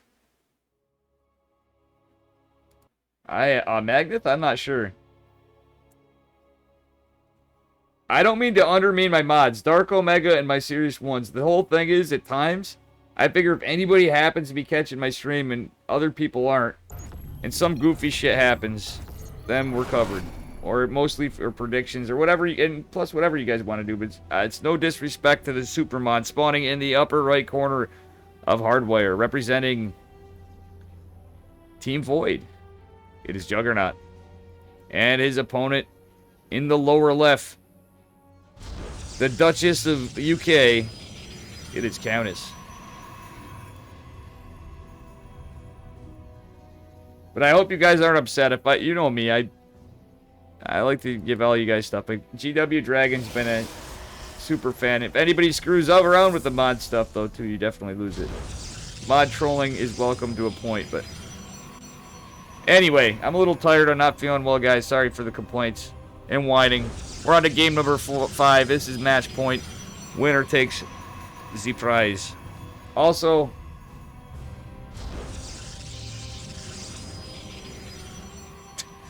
Wow. I don't know. Double gate from Countess. Probably a double gate from Juggernaut. We've had some spicy games.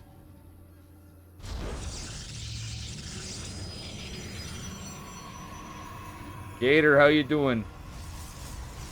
Yeah, you can time that guy out. There you go. Yeah, Maxell's a little strange.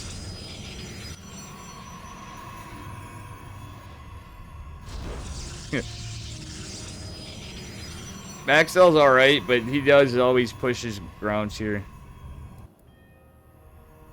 Overall, he's fine, but he likes to fucking test my limits. Hey, SW Pro, what's up? Welcome, welcome, welcome. Everybody's here for the finals.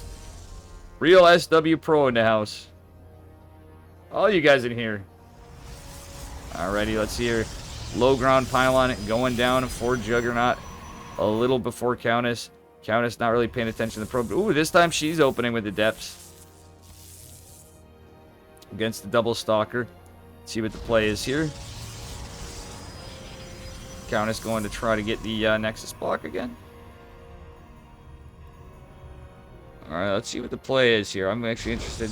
Oh, I like this from Countess. She's not going into Stargate. She's going into Robo. However, unfortunately, this could be a bit of a build order counter. We do have a Stargate from Juggernaut. But very cool play from Countess, nonetheless. The Adept Robo. I am a fan. However, oh yeah, she's got the shield battery. She should be alright for a bit. 2-gate Robo. Not proxy. Oh! The Adepts make it in just in time and before the battery. Countess is going to find 2. Oh, the Adepts are strong. 4. 5. Can she get 6 workers? Can she get 7? Nope, she gets 6 workers. That was definitely worth the trades. Countess going for a Warp Prism immediately. She's going 3-gate Robo in base against a Stargate. There's going to be a Void Ray. I think that Juggernaut knows what's up. This is 4-gate Robo. Spicy, but this may just be a build order counter from our Polish Protoss. Both players bringing out the spice in game number 5. Hey, how you doing, Ventral Sax? Good to see you. My dude, Ventral Sax. Ooh, we get a proxy from Juggernaut. This game is something. We've had a little bit of every kind of PvP shenanigans other than a proxy 2-gate, you know, a 2-gate forge. Oh my god, the Void Ray is going to scout this. Is it? What is this game? The other Void Ray is definitely going to scout this and be on top of it. Do the Stalkers get it? That's a free Void. However, there's nothing to defend back home for Countess because she opened Robo. She does have 4 gates. She is going to kill the pylon on the shield battery. Do we see a recall or do we see an aggress from our orange Protoss? Countess needs to react somehow. She hesitates for a moment because there's a pylon here. Oh no, she's going to lose a pylon, which could be a supply block and the potential of a lot of her production gone, but she can get a recall after. Countess is... Oh no. Oh no. She holds, she boys pulls. She should possibly recall, I'm starting to think. But I don't know. No, she's just going to go for the kill. Going for the shield battery. A little bit of derp in her AI. She's trying to micro unit. She's losing probes. She did manage to get a few stalkers, but all of her production's gone. Guess what? All the production could be going down here. Countess is just hitting the Nexus. What the hell is going on? These Oh, no, no, no, no. She wasn't paying attention. She could have got probe kills of her own. She could get a recall. She did a battery overcharge instead. I think that's part of the plan, though. If she gets most of these probes, she could get a recall, but she's going to lose some stalkers to probes. Oh, my God. A recall goes back. This is so close. I think she does it. That's a lot of units. She's going to boys pull. She's going to fight that sentry, though. Could force her onto the high ground. Prismatic alignments casting. Hey, thanks for the raid, Brandon. Have some fun. And this game is cutting it goddamn close. So many workers went down. Another Void Ray going to join the fight. Countess does have the army supply lead. Slightly, but not really. Again, oh, the Void Ray goes down. This is huge for Countess. GG is called and she takes it. Countess is the winner of the Legion Cup Bi-Weekly. Number 25. Thank you for the raid, Brandon. Guys, make sure you give Brandon a follow. He was casting something, I'm sure. Thank you so much for the raid. Welcome, Raiders. And that was it. That's all she wrote. Guys, I'm gonna keep an eye on the match Reno now. And we are gonna go off to raid because I have to spend some time with my girlfriend. Which I'm gonna be texting her like very shortly. Alright.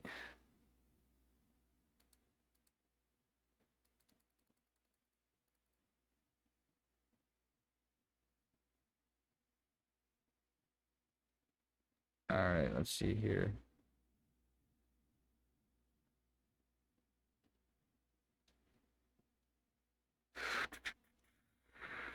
I applied for codes. Let's see if we get them after. All right, anyway.